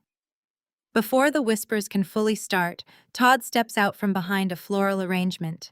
He is wearing a custom velvet tuxedo jacket, but his face is flushed red with manic adrenaline. A nervous-looking man in a cheap brown suit trails closely behind him, clutching a thick manila envelope.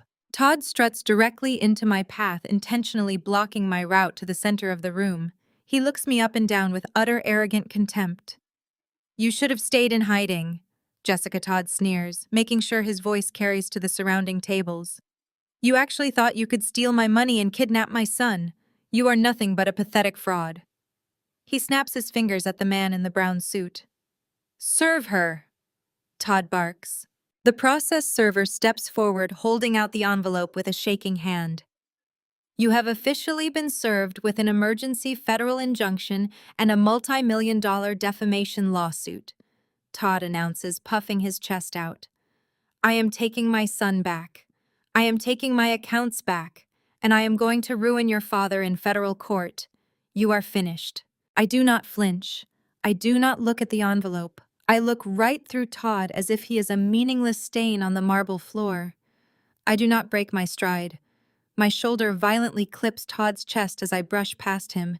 He stumbles backward, entirely thrown off balance by my complete lack of a reaction. The manila envelope falls to the ground unacknowledged. I keep my eyes locked entirely on Beatrice. My black stiletto heels strike the polished dance floor with rhythmic, definitive cracks. The crowd actively scrambles out of my way, parting like the Red Sea to avoid the sheer, terrifying force of my momentum. I walk straight up the 3 carpeted steps onto the stage. Beatrice freezes, holding the microphone. Her mouth drops open in sudden, absolute terror. I do not say a single word to her. I step right past her rigid body. I reach down to the amplifier box at the base of the podium and wrap my hand tightly around the thick black audio cable. With one sharp, aggressive pull, I rip the cord completely out of the socket. The speakers let out a deafening metallic screech before plunging the entire grand ballroom into dead, absolute silence. The silence stretching across the grand ballroom is heavy enough to crush bone. 500 of the most powerful people in the city are completely paralyzed. They are holding their breath, waiting for the inevitable explosion. Beatrice stares at the dead microphone in her hand. Her brain cannot process the reality of my blatant defiance. She opens her mouth to scream at the audio technicians, but no sound comes out. I do not give her the chance to recover. I reach into my clutch and pull out a sleek, matte black wireless microphone. As the founder of a cybersecurity firm that just sold for $60 million, I know exactly how to bypass a hotel audio-visual network. I spent 30 minutes this afternoon remotely hijacking the Grand Hotel primary sound system. I flick the power switch on the side of the microphone.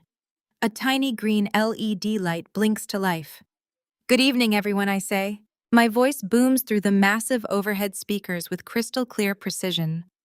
The sudden, amplified sound makes Beatrice physically jump backward. My former mother-in-law just introduced me as a troubled mother going through a severe mental health crisis. I continue my tone completely even and devoid of any emotion. She claimed I am a charity case. But the Sterling family has always possessed a remarkable talent for projecting their own fatal flaws onto other people. I am not here to ask for your charity tonight. I am here to offer you a masterclass in forensic financial destruction. I raise my left hand and snap my fingers. Instantly, the massive dual LED screens flanking the main stage flicker to life. 10 seconds ago, they were displaying the Oak Ridge Charity Foundation logo and a donation tracker. Now they are broadcasting a highly detailed color-coded financial spreadsheet. The text is massive. Every single person in the ballroom can read the staggering numbers glowing in high definition. A collective murmur ripples through the crowd. I see prominent bankers leaning forward, squinting at the screens. I see members of the charity board exchanging horrified glances. What you are looking at is the absolute entirety of Todd Sterling's hidden financial ledger, I announce, pacing slowly across the front of the stage. For the past 3 years, Todd has been systematically siphoning money out of his own venture capital firm to cover catastrophic losses in offshore cryptocurrency markets. "That is a lie," Beatrice shrieks. Her voice is unamplified and weak, easily drowned out by the murmur of the crowd. "Turn those screens off right now. Security, get her off this stage. No one moves." The hotel security guards stationed at the doors have already been informed by the undercover federal marshals to stand down. "If you look at column C, you will see a shell company named Apex Holdings," I say, pointing directly at the screen. Todd created this entity to funnel client investments directly into a decentralized crypto exchange. He lost $4.2 million in a single afternoon last November. To cover that massive deficit, he began stealing directly from his own clients. Many of those clients are sitting in this room tonight. The ballroom erupts into chaos. Several men in expensive suits immediately pull out their phones, frantically dialing their private wealth managers. "This is slander," Todd yells, pushing his way to the front of the crowd. He is sweating profusely. The veins in his neck are bulging against his velvet tuxedo collar. "She hacked those documents. She fabricated everything." "If they are fabricated, Todd, then why did you attempt to empty our joint accounts to pay off a federal tax lien last week?" I ask, my amplified voice cutting through his panic like a scalpel. "You thought you could freeze my assets to starve me out. You thought you could use your mother's social leverage to force me into handing over my son. But you failed to realize one crucial detail. I am smarter than you. I have always been smarter than you." I click a small remote hidden in my palm. The screens transition to a new set of documents. These are authenticated bank wire transfers. They show exact timestamps, routing numbers, and the destination accounts in the Cayman Islands. Every single document on this screen has already been authenticated by a forensic accountant and submitted directly to the Securities and Exchange Commission, I declare. The State Attorney General is currently reviewing the files. Todd Sterling is not a wealthy venture capitalist. He is broke. He has hundreds of millions of dollars in debt. And by the end of this week, he will be indicted on multiple counts of federal wire fraud and embezzlement. Todd completely snaps. The arrogant, elitist facade he has worn his entire life shatters into violent, desperate rage. He lets out a guttural scream and charges toward the stage. His fists are clenched. His eyes are wild with the frantic panic of a trapped animal. He is intending to drag me off the podium by force. He does not even make it to the first step. My father moves with terrifying, blinding speed. He steps directly into Todd's path, planting his feet firmly at the base of the stairs. Richard grabs Todd by the lapels of his expensive velvet tuxedo jacket with both hands.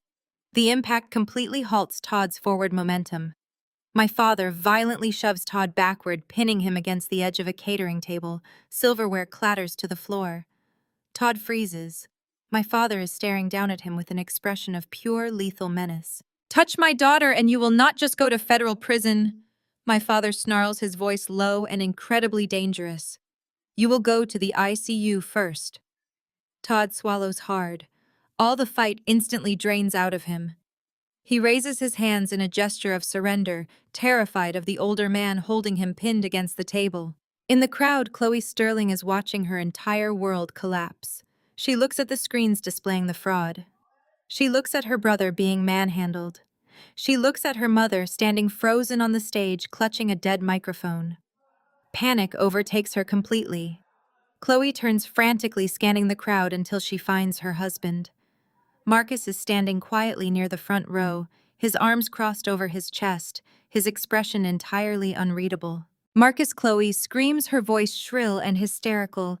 "Do something! You are an accountant. Tell them she is lying. Get up there and prove those ledgers are fake. Save my family." The entire room turns to look at Marcus. The guests part, allowing him a clear path to the stage. Marcus slowly uncrosses his arms. He adjusts the cuffs of his tailored tuxedo jacket. He does not say a single word to his wife. He simply turns and walks deliberately toward the front of the ballroom. He walks past the table where my father is still blocking Todd. He walks up the 3 carpeted steps. He walks right past Beatrice, who is watching him with wide, desperate eyes. Marcus reaches the center of the stage. He turns to face the crowd and steps into position, standing shoulder to shoulder directly beside me. I hand Marcus the matte black microphone. He takes it with a smooth, deliberate motion. The entire ballroom holds its collective breath. For 5 years, the Sterling family treated Marcus like an invisible accessory. They used him as a prop to demonstrate their supposed progressive values while privately mocking his background behind closed doors. They relegated him to the corners of their lavish parties and expected him to be grateful for the mere proximity to their wealth. Tonight they are finally going to hear him speak. Marcus taps the side of the microphone. The sound echoes sharply through the cavernous space like a gavel striking wood. "Good evening," Marcus says, his voice rich and incredibly steady. "For those of you who only know me as Chloe Sterling's quiet husband, my name is Marcus Jenkins. I am a senior forensic accountant, specializing in corporate embezzlement, offshore asset recovery, and complex financial fraud." A wave of frantic muttering sweeps through the front rows. Chloe is standing near the edge of the stage. Her face is pale and streaked with ruined mascara. Her hands are shaking violently. She is staring at her husband, as if she has never seen him before in her entire life. "For 5 years I sat at your dining tables." Marcus continues, projecting his voice with absolute authority as he looks directly down at Chloe and Beatrice. "I smiled politely while you made your thinly veiled remarks about my upbringing. I stayed silent while you joked about diversity hires and questioned my intelligence. You assumed that because I did not come from generational wealth I was somehow stupid. You assumed I was subservient. You thought my silence was submission. You were entirely wrong. My silence was an audit." Chloe takes a stumbling step backward, pressing her hands over her mouth. A choked sob escapes her throat. "Beatrice," Marcus says, pivoting his gaze to the older woman who is still rigidly frozen near the podium.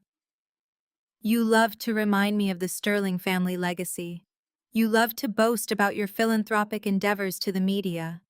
You invited all these wonderful people here tonight to raise money for the Oak Ridge Children's Foundation. You built your entire social standing on the illusion of your immense generosity." Marcus clicks the presentation remote hidden in his left hand. The massive LED screens shift from Todd's offshore accounts to a new set of highly detailed complex ledgers. The Oak Ridge Charity Foundation logo sits at the top right corner of the document. "Let us talk about your philanthropy," Marcus says. The spreadsheet behind me details every single donation made to this charity over the past 4 years. If you look at the highlighted columns, you will see a pattern of recurring administrative fees and massive vendor payouts. These payments were supposedly sent to elite catering companies, specialized event planners, and logistical consultants for galas exactly like this one. The room is deathly quiet. You can hear the clinking of ice melting in untouched crystal cocktail glasses. The tension is thick enough to choke on. Those vendors do not exist, Marcus declares, his voice echoing like thunder across the ballroom. They are fabricated shell companies, registered in Delaware and the Cayman Islands. I ran a shadow audit and tracked the routing numbers attached to every single one of those fake vendors. They all lead back to a single private trust account. The sole registered beneficiary of that trust is Beatrice Sterling. A man in a custom tuxedo sitting at a VIP table near the front drops his champagne glass. It shatters on the marble floor with a sharp crash. He is a prominent pediatric surgeon who just donated $50,000. You did not just steal from your own company, Marcus says, leaning forward. You systematically embezzled millions of dollars from sick children. The funds you are supposedly raising tonight are meant to cover pediatric cancer research and hospital equipment. Instead, they have been paying for your daughter's failed fashion boutique in Milan. They have been paying for your exclusive country club dues. They have been paying for the luxury imported cars you drive. You are not a philanthropist, Beatrice. You are a parasite. The ballroom absolutely erupts. The polite shock completely vanishes, replaced by furious, uncontrollable outrage. Wealthy donors are jumping out of their seats, shouting in anger. Men in expensive suits are pulling out their phones, frantically dialing their legal teams to halt the checks they wrote just an hour ago. The city's elite realize they have been unknowingly funding Beatrice Sterling's extravagant lifestyle under the guise of pediatric charity. You ungrateful little thug, Beatrice screams. Her carefully crafted aristocratic mask is entirely gone. She is a cornered, frantic animal stripped of her power and exposed to her peers. She lunges across the stage toward Marcus. She raises her arm, swinging her hand in a wide, vicious arc, aiming a heavy slap directly at his face to silence him. Marcus does not step back. He does not flinch. With terrifying, effortless speed, his hand shoots up. He catches Beatrice's wrist mid-air. Her heavy pearl bracelet bites into her own skin from the sudden, violent halt. Marcus holds her arm suspended, entirely neutralizing her frantic attack with a single hand. Beatrice struggles, gasping for air, her face contorted in furious disbelief. She tries to yank her arm away, but Marcus's grip is like a steel vice. He looks at her with a chilling, absolute calm. He leans in, slightly lowering the microphone. I am not your servant, Beatrice. Marcus whispers, his unamplified voice carrying only to her and me. And I am no longer your family. He releases his grip and drops her wrist with a gesture of utter disgust. Beatrice stumbles backward, clutching her arm as if it has been burned. She completely loses her footing on her high heels and collapses unceremoniously onto the carpeted stage floor. No one rushes forward to help her up. The elite crowd simply watches her fall, their expressions filled with pure, unadulterated revulsion. Down on the main floor, Todd is still pinned against the catering table by my father. Todd is breathing heavily, his eyes darting frantically around the room, looking for an exit that does not exist. The federal marshals are moving in, closing the perimeter. Todd reaches a shaking hand into his velvet tuxedo pocket to grab his phone. He intends to initiate an emergency transfer to pull whatever funds are left in his domestic accounts before the federal authorities can freeze them entirely. He needs a lifeline to run. Todd pulls the phone out and taps the screen to unlock it. He opens his offshore banking application, his thumb trembling over the glass. I watch from the stage as the bright white screen of his smartphone suddenly flickers. The banking application crashes. A stark, bright red warning screen completely takes over the display. The Federal Banking Commission has executed the absolute asset freeze. Todd stares at the screen, his mouth falling open in silent horror. The bold white numbers in the center of the red display update in real time. His offshore accounts, his domestic checking, his private investment portfolios, every single financial lifeline he possessed. The balances all read exactly the same. $0 Marcus stands shoulder to shoulder with me on the stage, forming a united, impenetrable front against the family that spent years trying to break us both. Down on the polished dance floor, Todd is staring at his phone as if it has turned into a venomous snake. The glaring red screen reflects in his wide, terrified eyes. He drops the device. It clatters loudly against the marble, sliding across the floor until it hits the polished shoe of a nearby waiter. Todd's initial shock rapidly morphs into explosive, erratic aggression. He points a trembling, sweat-slicked finger directly at my face. He completely abandons his carefully cultivated country club persona, his features contorting into a mask of pure, unadulterated panic. "You hacked me!" Todd shrieks, his voice cracking and echoing wildly around the cavernous ballroom. "You broke into my personal accounts. You stole my money. I will have you arrested for cyber-terrorism, Jessica. I will see you locked in a federal prison for the rest of your pathetic life." He spins around wildly, gesturing to the silent, watching crowd. He is desperately trying to rally the room to his side, looking at the bank executives, the politicians, and the wealthy investors he has spent years schmoozing. "She is a criminal!" Todd yells, spittle flying from his lips. "She is a bitter, unstable ex-wife trying to destroy a reputable businessman with fabricated screenshots. Call the police. Someone arrest her." Not a single person in the ballroom moves. The city's elite simply stare at him with cold, clinical detachment. They are sharks, and they smell blood in the water, but it is not mine. I do not shout back. I do not defend myself against his frantic accusations. Instead, I reach into my clutch and pull out a sleek, matte black wireless microphone. As the founder of a cybersecurity firm bypassing a hotel's outdated audiovisual network, took me exactly 30 minutes this afternoon. I flick the power switch. A tiny green LED light blinks to life. I let out a low, resonant laugh. The sound amplifies through the massive overhead speakers washing over the crowd. It contains zero warmth. It is the sound of absolute chilling victory. "I did not hack anything, Todd," I say, my voice projecting with lethal, calm authority. "I did not need to break into your accounts. The Securities and Exchange Commission froze those assets exactly 32 minutes ago." Todd freezes, his frantic pacing coming to a dead halt. The blood drains completely from his face, leaving him a sickly ashen gray. "And they did it with my help." I continue, gripping the edges of the podium. "When you realized your offshore cryptocurrency losses were destroying your firm, you panicked. You needed to launder the stolen client funds fast. So you purchased a black market routing software to mask your digital footprint across decentralized exchanges. You thought you were being incredibly clever. You thought you were completely untraceable." I lean into the microphone, locking eyes with him. "But you failed to realize one crucial detail, Todd." I say, every syllable landing like a hammer strike. "I wrote that software." The silence in the room deepens, transforming into an electric, suffocating tension. "You spent the last 3 years telling your friends I was a depressed, useless housewife," I declare, projecting the absolute truth to the entire room. "You told your mother I lacked ambition. You thought I spent my days crying in the guest room while you were out spending stolen money on your mistresses. What I was actually doing was coding. I built a proprietary predictive algorithm designed specifically to detect, trace, and trap illicit cryptocurrency laundering. The exact software you tried to pirate to cover your tracks was embedded with a digital tripwire.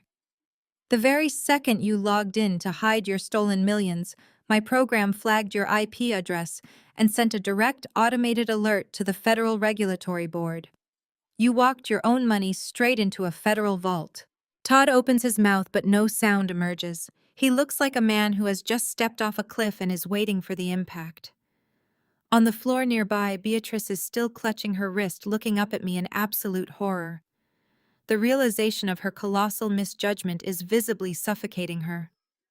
Chloe is backed against a marble pillar, weeping silently, staring at Marcus and me, as if we are towering gods of destruction. But I am not finished. The final nail in the sterling coffin has not yet been driven. I click the small remote hidden in my palm.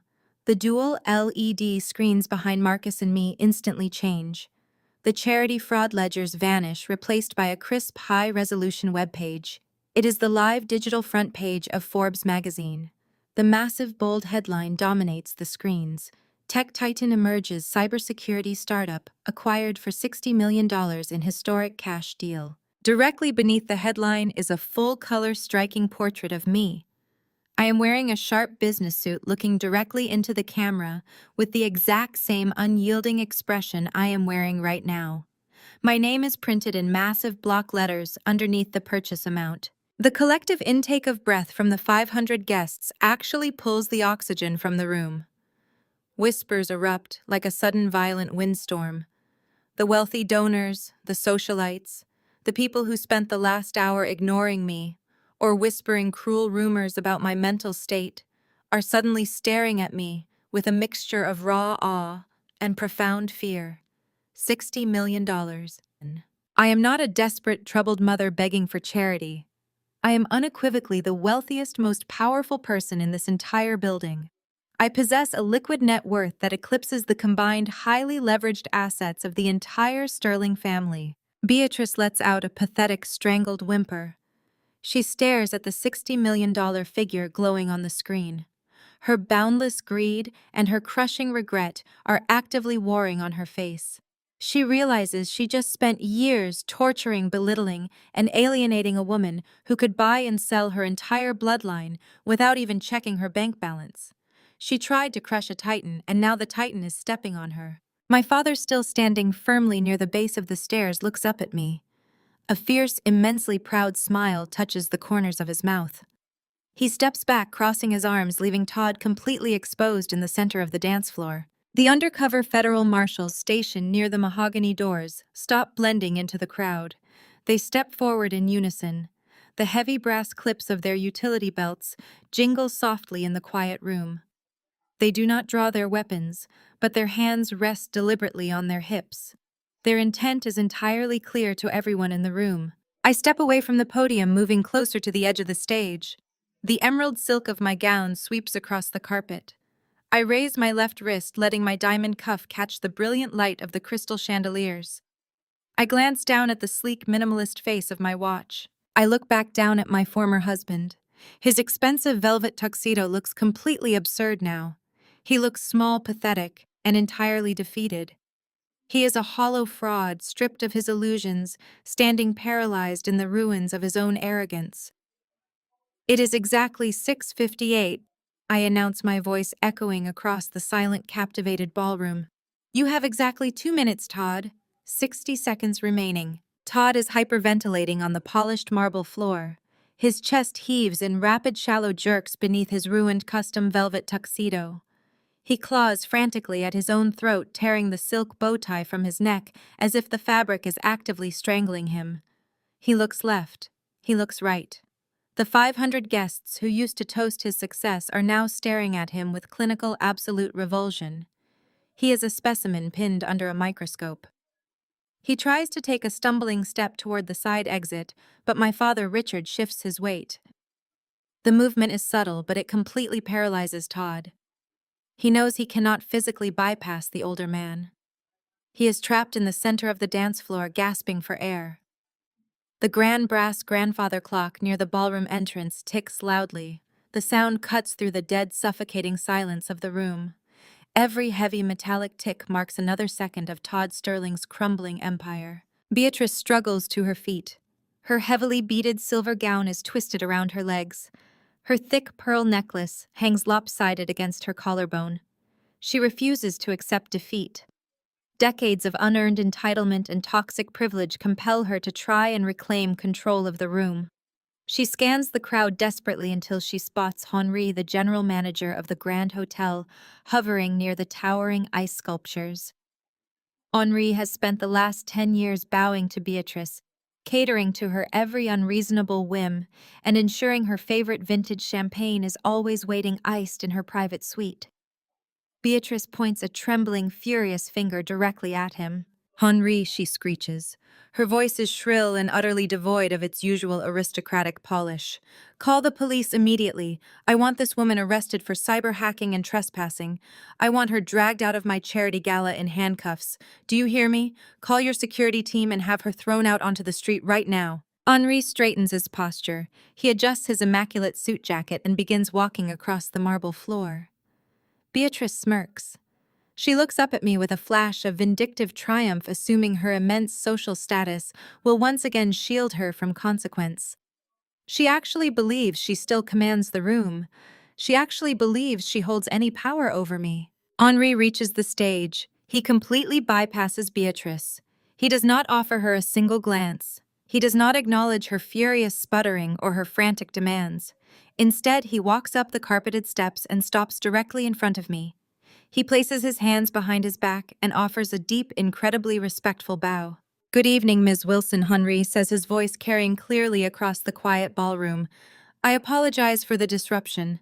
The transition protocols were finalized precisely at noon today.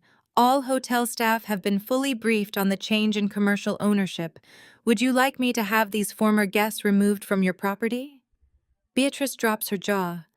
The blood drains from her face so quickly she looks like an embalmed corpse. "What are you talking about?" Beatrice gasps, stumbling forward to grab Henri by the arm. "I am a Platinum Legacy member. I host this gala every single year. You work for me." Henri smoothly pulls his arm away from her frantic grasp. He looks at her with the polite professional disdain reserved for unruly, intoxicated patrons. "I work for Apex Global Holdings," Madame Henri states coldly. And as of noon today, Apex Global Holdings acquired the Grand Hotel and its entire domestic hospitality portfolio in a $60 million cash buyout. Ms. Wilson is the majority shareholder and chief executive officer of Apex Global. You are currently standing in her personal ballroom. And since your fraudulent foundation accounts have just been frozen by the federal government, you are no longer capable of paying the rental deposit for this evening. You are officially trespassing on private property. The crowd erupts into a fresh wave of shocked, frantic whispers. The sheer terrifying scale of my retaliation is finally settling over the room. I did not just expose their financial crimes. I bought the literal ground beneath their feet. I purchased the very stage they tried to execute me on. I own the venue, the catering, the lighting, and the doors. There is absolutely nowhere left for the Sterling family to run. I look back down at Todd. He has dropped completely to his knees. The polished marble floor reflects his broken, defeated posture. He is weeping openly now, sobbing into his hands, as the reality of his total annihilation crushes the air from his lungs. Chloe is leaning against a decorative column, shaking her head back and forth in rapid, manic denial. Marcus stands beside me, an immovable pillar of justice, watching his former abusers face their absolute public ruin. I glance down at my diamond watch. The sweeping second hand clicks past the 12. It is exactly 7 o'clock, I announce, my voice echoing like a gavel striking wood. Time is up. At that exact second, a deafening crash echoes through the lobby. The heavy mahogany doors at the back of the grand ballroom burst open violently. They slam against the walls with a sound like a cannon shot. The ambient chatter in the room instantly dies. 500 people turn to look at the entrance in absolute terror. A dozen figures stride purposefully into the ballroom. They are moving in perfect, synchronized tactical formation. They are wearing dark windbreakers with bright yellow lettering emblazoned across their chests and backs. FBI. SEC. The overhead crystal chandeliers catch the harsh metallic gleam of the silver badges clipped to their belts. They spread out immediately, securing every single exit and cutting off any possible escape route. The lead federal agent, a tall man with a stern, weathered face and a thick manila folder tucked under his arm, marches straight down the center aisle. He does not look at the elite guests scrambling wildly to get out of his way. He walks directly toward the dance floor where Todd Sterling is kneeling in a puddle of his own tears. The heavy rubber soles of the federal agents hit the polished marble floor in perfect, terrifying unison. The sound echoes through the cavernous ballroom like a funeral march. Todd snaps his head up. His bloodshot eyes lock onto the bright yellow FBI lettering approaching him. The sheer reality of a concrete prison cell finally overrides his paralyzing shock. Adrenaline floods his system.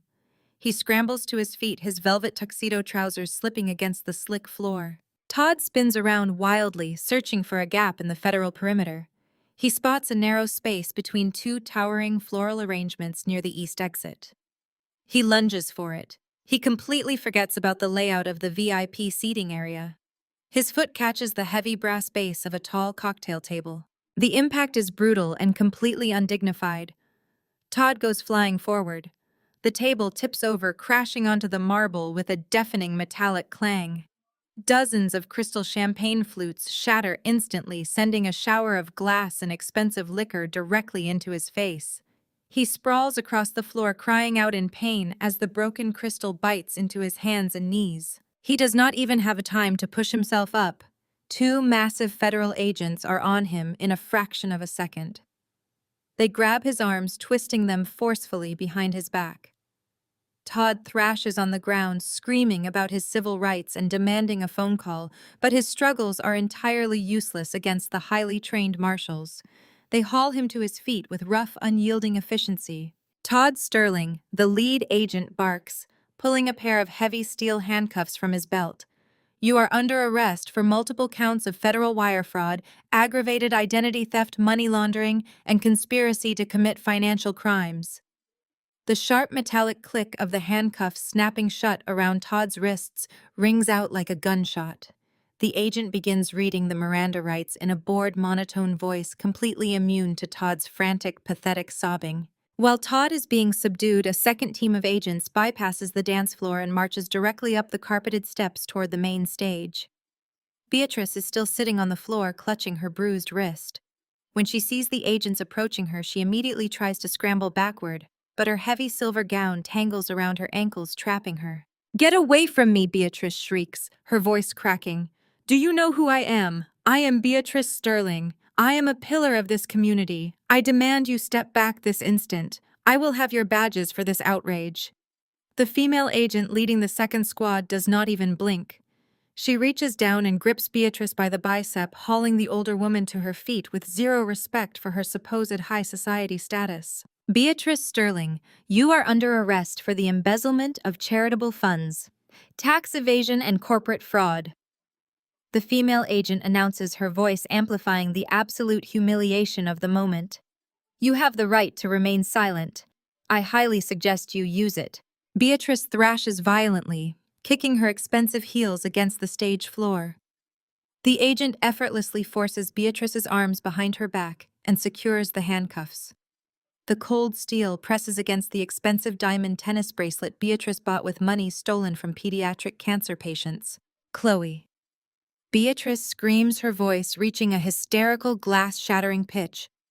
"Chloe, call our lawyers immediately. Call Richard's legal team.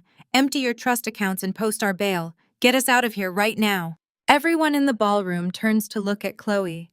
She is still pinned against the marble pillar near the edge of the stage. Her face is a mask of absolute terror. She stares at her mother in handcuffs and her brother bleeding from shattered glass. She takes a shaky step forward, but stops dead when Marcus turns to look at her. Marcus stands tall, his posture completely relaxed. He adjusts his cufflinks and offers his wife a look of profound, absolute pity.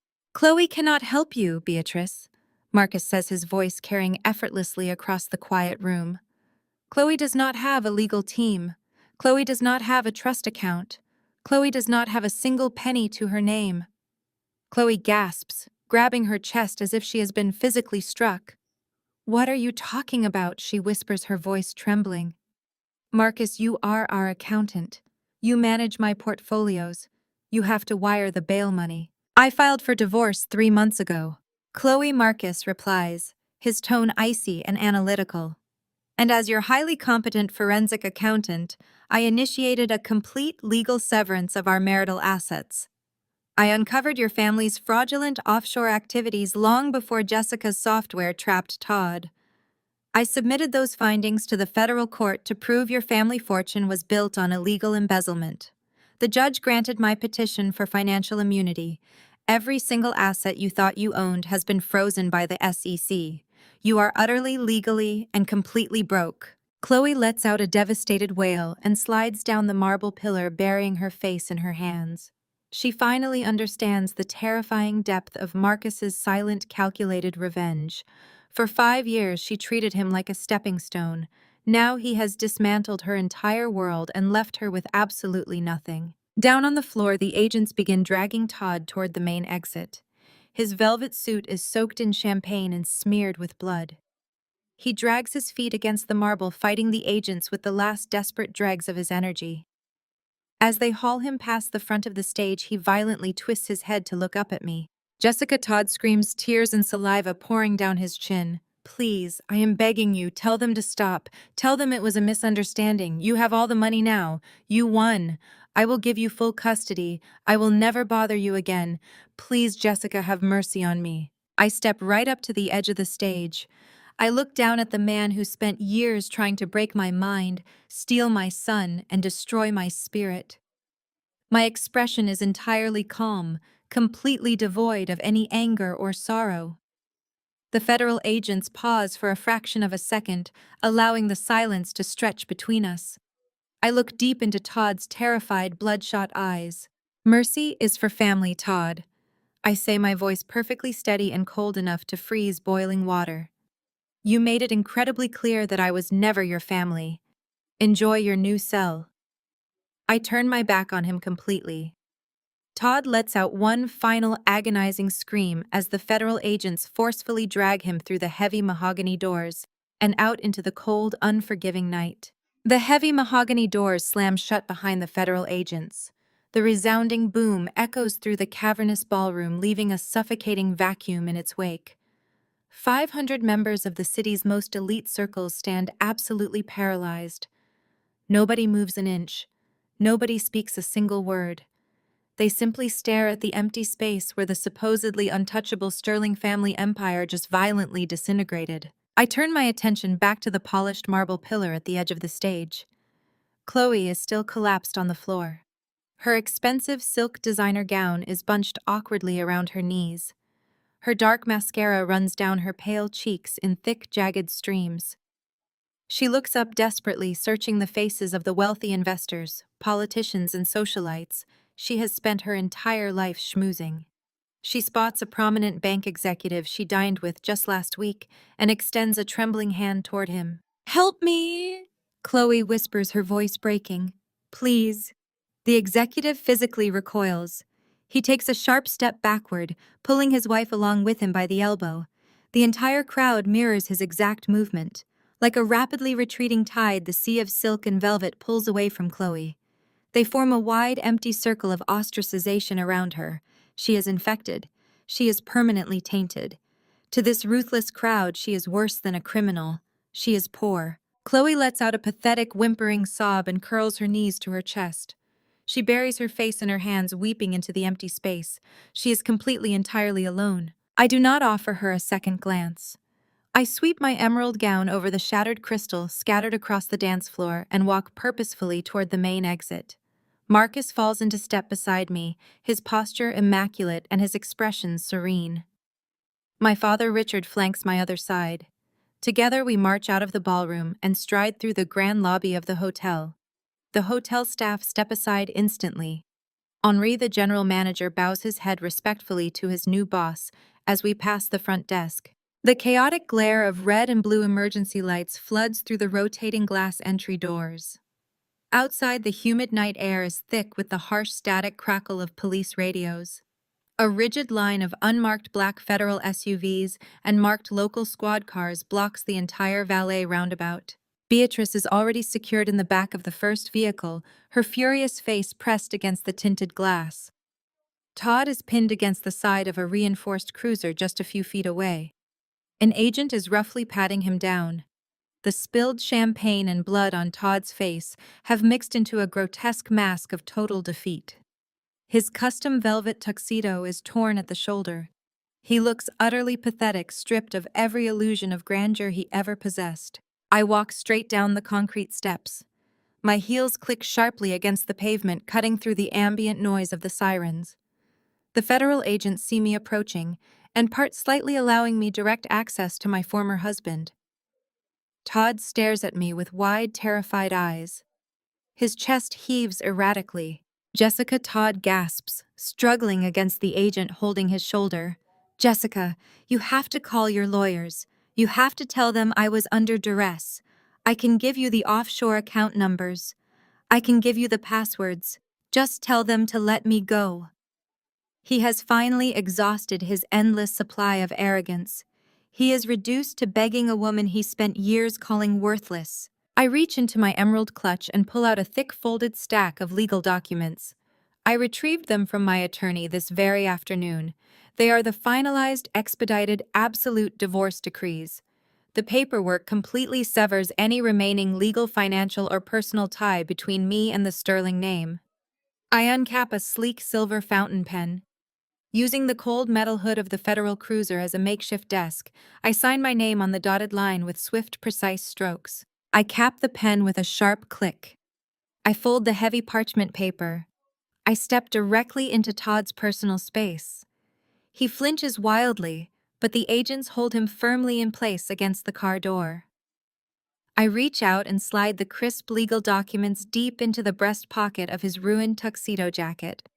I pat the fabric twice, flattening it against his wildly beating heart. These are the final divorce papers. I say, my voice perfectly level and entirely devoid of sympathy. You are going to have a lot of free time to read over the next 20 years. Consider it my parting gift. Todd opens his mouth to plead again, but the lead agent cuts him off. He puts a heavy hand on Todd's head and forcefully shoves him down into the cramped back seat of the squad car. The heavy reinforced door slams shut with a loud metallic thud, severing Todd from the free world completely. The engine roars to life. The entire convoy of federal vehicles peels away from the curb, speeding off into the dark city streets with their sirens wailing. I stand on the edge of the curb, watching the red taillights disappear into the distance. A profound quiet settles over the hotel courtyard. The oppressive, toxic weight I have carried for years evaporates completely into the night sky, leaving me feeling weightless. My father steps up beside me. He places a strong, warm arm around my shoulders, pulling me into a fierce, protective side hug. He reaches out his other arm and claps Marcus firmly on the shoulder. "Let us go home," Richard says, a deeply proud smile breaking across his weathered face. "You have a massive company to run tomorrow." We turn our backs on the Grand Hotel, leaving the ruins of the Sterling legacy behind us. We walk together into the cool, refreshing night air, stepping into a future we built with our own hands. The next morning, the bright summer sun breaks brilliantly over the city skyline. Inside my pristine top-floor executive office, I stand by the floor-to-ceiling windows holding a steaming cup of black coffee. The city looks entirely different from up here. It looks full of boundless opportunity. My phone vibrates rapidly on the polished glass desk. I walk over and tap the glowing screen. Every major digital news outlet, global financial publication, and local broadcast station has blasted the exact same breaking alert across the world. The bold, undeniable headlines dominate every single feed. Sterling dynasty crumbles. In historic federal raid, elite family arrested for massive charity fraud and embezzlement. Directly below the grim, haggard mugshots of Todd and Beatrice is a vibrant, full-page feature. It is a stunning professional portrait of me standing in front of the sleek glass doors of my cybersecurity firm. The caption printed below my name burns brightly into the history of the business world, sealing my victory forever. The rise of a tech titan, Jessica Wilson seizes control. Exactly 6 months after that triumphant headline flashed across my screen, the federal justice system officially hammered the final nail into the Sterling family coffin. Todd did not get the lenient slap on the wrist his expensive, high-powered lawyers initially promised him. The sheer volume of digital evidence my predictive software captured, combined with Marcus providing a flawless, unassailable map of the offshore accounts, left absolutely no room for plea bargaining his wire fraud charges. I sat in the very back row of the courtroom the day the judge handed down his sentence. Todd looked physically hollowed out. His skin was a sickly gray, and his hands trembled violently as the judge handed him a mandatory 7-year sentence in a medium-security federal penitentiary. The man who used to throw screaming tantrums if his Egyptian cotton sheets were not pressed with the exact right amount of starch now sleeps on a stiff metal cot. I hear through mutual business acquaintances that he spends his daily recreation time pacing the concrete yard, completely isolated and routinely ignored by the other inmates. He is a ghost trapped in a cage of his own making. Beatrice managed to avoid a prison cell, but her punishment is arguably a fate worse than death for a woman obsessed with superficial social status. She accepted a brutal plea deal for her central role in the charity embezzlement. To avoid federal prison, she was ordered to pay back every single stolen penny, along with staggering punitive fines. The government seized her historic estate, her fleet of vintage cars, her diamond jewelry collection, and her hidden offshore trust. Today, the former queen of the city charity circuit clocks in for her mandatory 9-hour shift at a humid, neon-lit laundromat on the industrial edge of town. I drove past it once, just to see the reality of it with my own eyes. Beatrice was standing behind a scuffed linoleum counter, wearing a faded blue polyester smock, aggressively scrubbing a stranger's stained work shirt. Her hands, once adorned with priceless rings, were red and chapped from cheap industrial detergent. The city elite who used to kiss her cheek now pretend she no longer exists. They drive their luxury cars right past her laundromat without ever glancing at the windows. Then there is Chloe. Marcus executed his financial severance with surgical absolute precision. Chloe lost her sprawling downtown penthouse, her designer shoe collection, and her black card privileges overnight. The forensic accounting proved she was complicit in the financial abuse, and the judge stripped her of any claim to Marcus's legitimately earned wealth. She was forced to move into a cramped, poorly ventilated studio apartment above a noisy commercial bakery. The harsh reality of having to actually work a minimum wage job to survive hit her like a runaway freight train. Last Tuesday, the head receptionist at my downtown corporate headquarters handed me a crumpled pink envelope. It was a handwritten letter from Chloe. She had spent 4 pages detailing exactly how hard her new life was crying about her cramped living conditions, her inability to afford basic groceries, and her crushing mountain of debt. She was practically begging me for a temporary $50,000 loan to help her get back on her feet. She audaciously tried to appeal to our shared past, claiming we used to be like sisters. She promised she would pay me back eventually. She just needed a lifeline from someone who understood her. I did not call her. I did not text her. I did not write a long, vindictive letter tearing her apart for her sheer hypocrisy. I simply printed out a standard human resources packet for an entry-level customer service associate at Apex Global Holdings. The starting salary is exactly $40,000 a year and requires 40 demanding hours a week of answering phones and logging angry client complaints. I placed the blank employment application into a crisp white envelope along with a single yellow sticky note. I wrote exactly 1 sentence on that note: no free rides. I mailed the envelope to her studio apartment via certified courier, making sure she had to sign for it in person. I have not heard a single word from her since. While the Sterlings actively drown in the severe consequences of their own spectacular greed, my chosen family is busy building the future. I step out of my sleek black town car and look up at the towering modern high-rise in the heart of downtown Seattle. The crisp, refreshing autumn wind catches the edge of my trench coat as I walk through the revolving glass doors. I ride the express elevator all the way up to the top floor and step out into a stunning, newly renovated office suite. The heavy frosted glass double doors proudly display the bold title, Vanguard Forensic Accounting. Marcus is standing behind a massive polished oak reception desk inspecting a fresh stack of newly printed business cards. He looks up when he hears my heels clicking against the hardwood floor. A bright, genuine smile lights up his face, completely devoid of the heavy, anxious tension he carried every single day during his toxic marriage to Chloe. He walks around the desk and pulls me into a warm, tight hug. This elite financial firm is entirely his own creation, completely independent and perfectly structured to hunt down white-collar criminals who think their wealth makes them untouchable. And I know it will be wildly successful because I personally backed his brilliant vision with a $5 million angel investment from Apex Global. That $5 million wire transfer was not just an investment in a brilliant forensic accountant. It was an investment in the family I chose to build from the ashes of the one that tried to destroy me. Now, a full year after the night Todd threw me out into the freezing rain, my reality is unrecognizable from the nightmare I used to live. The warm Sunday afternoon sun reflects off the gentle, rippling waves of Lake Washington. I am standing on the expansive, multi-tiered cedar deck of my sprawling new lakeside estate.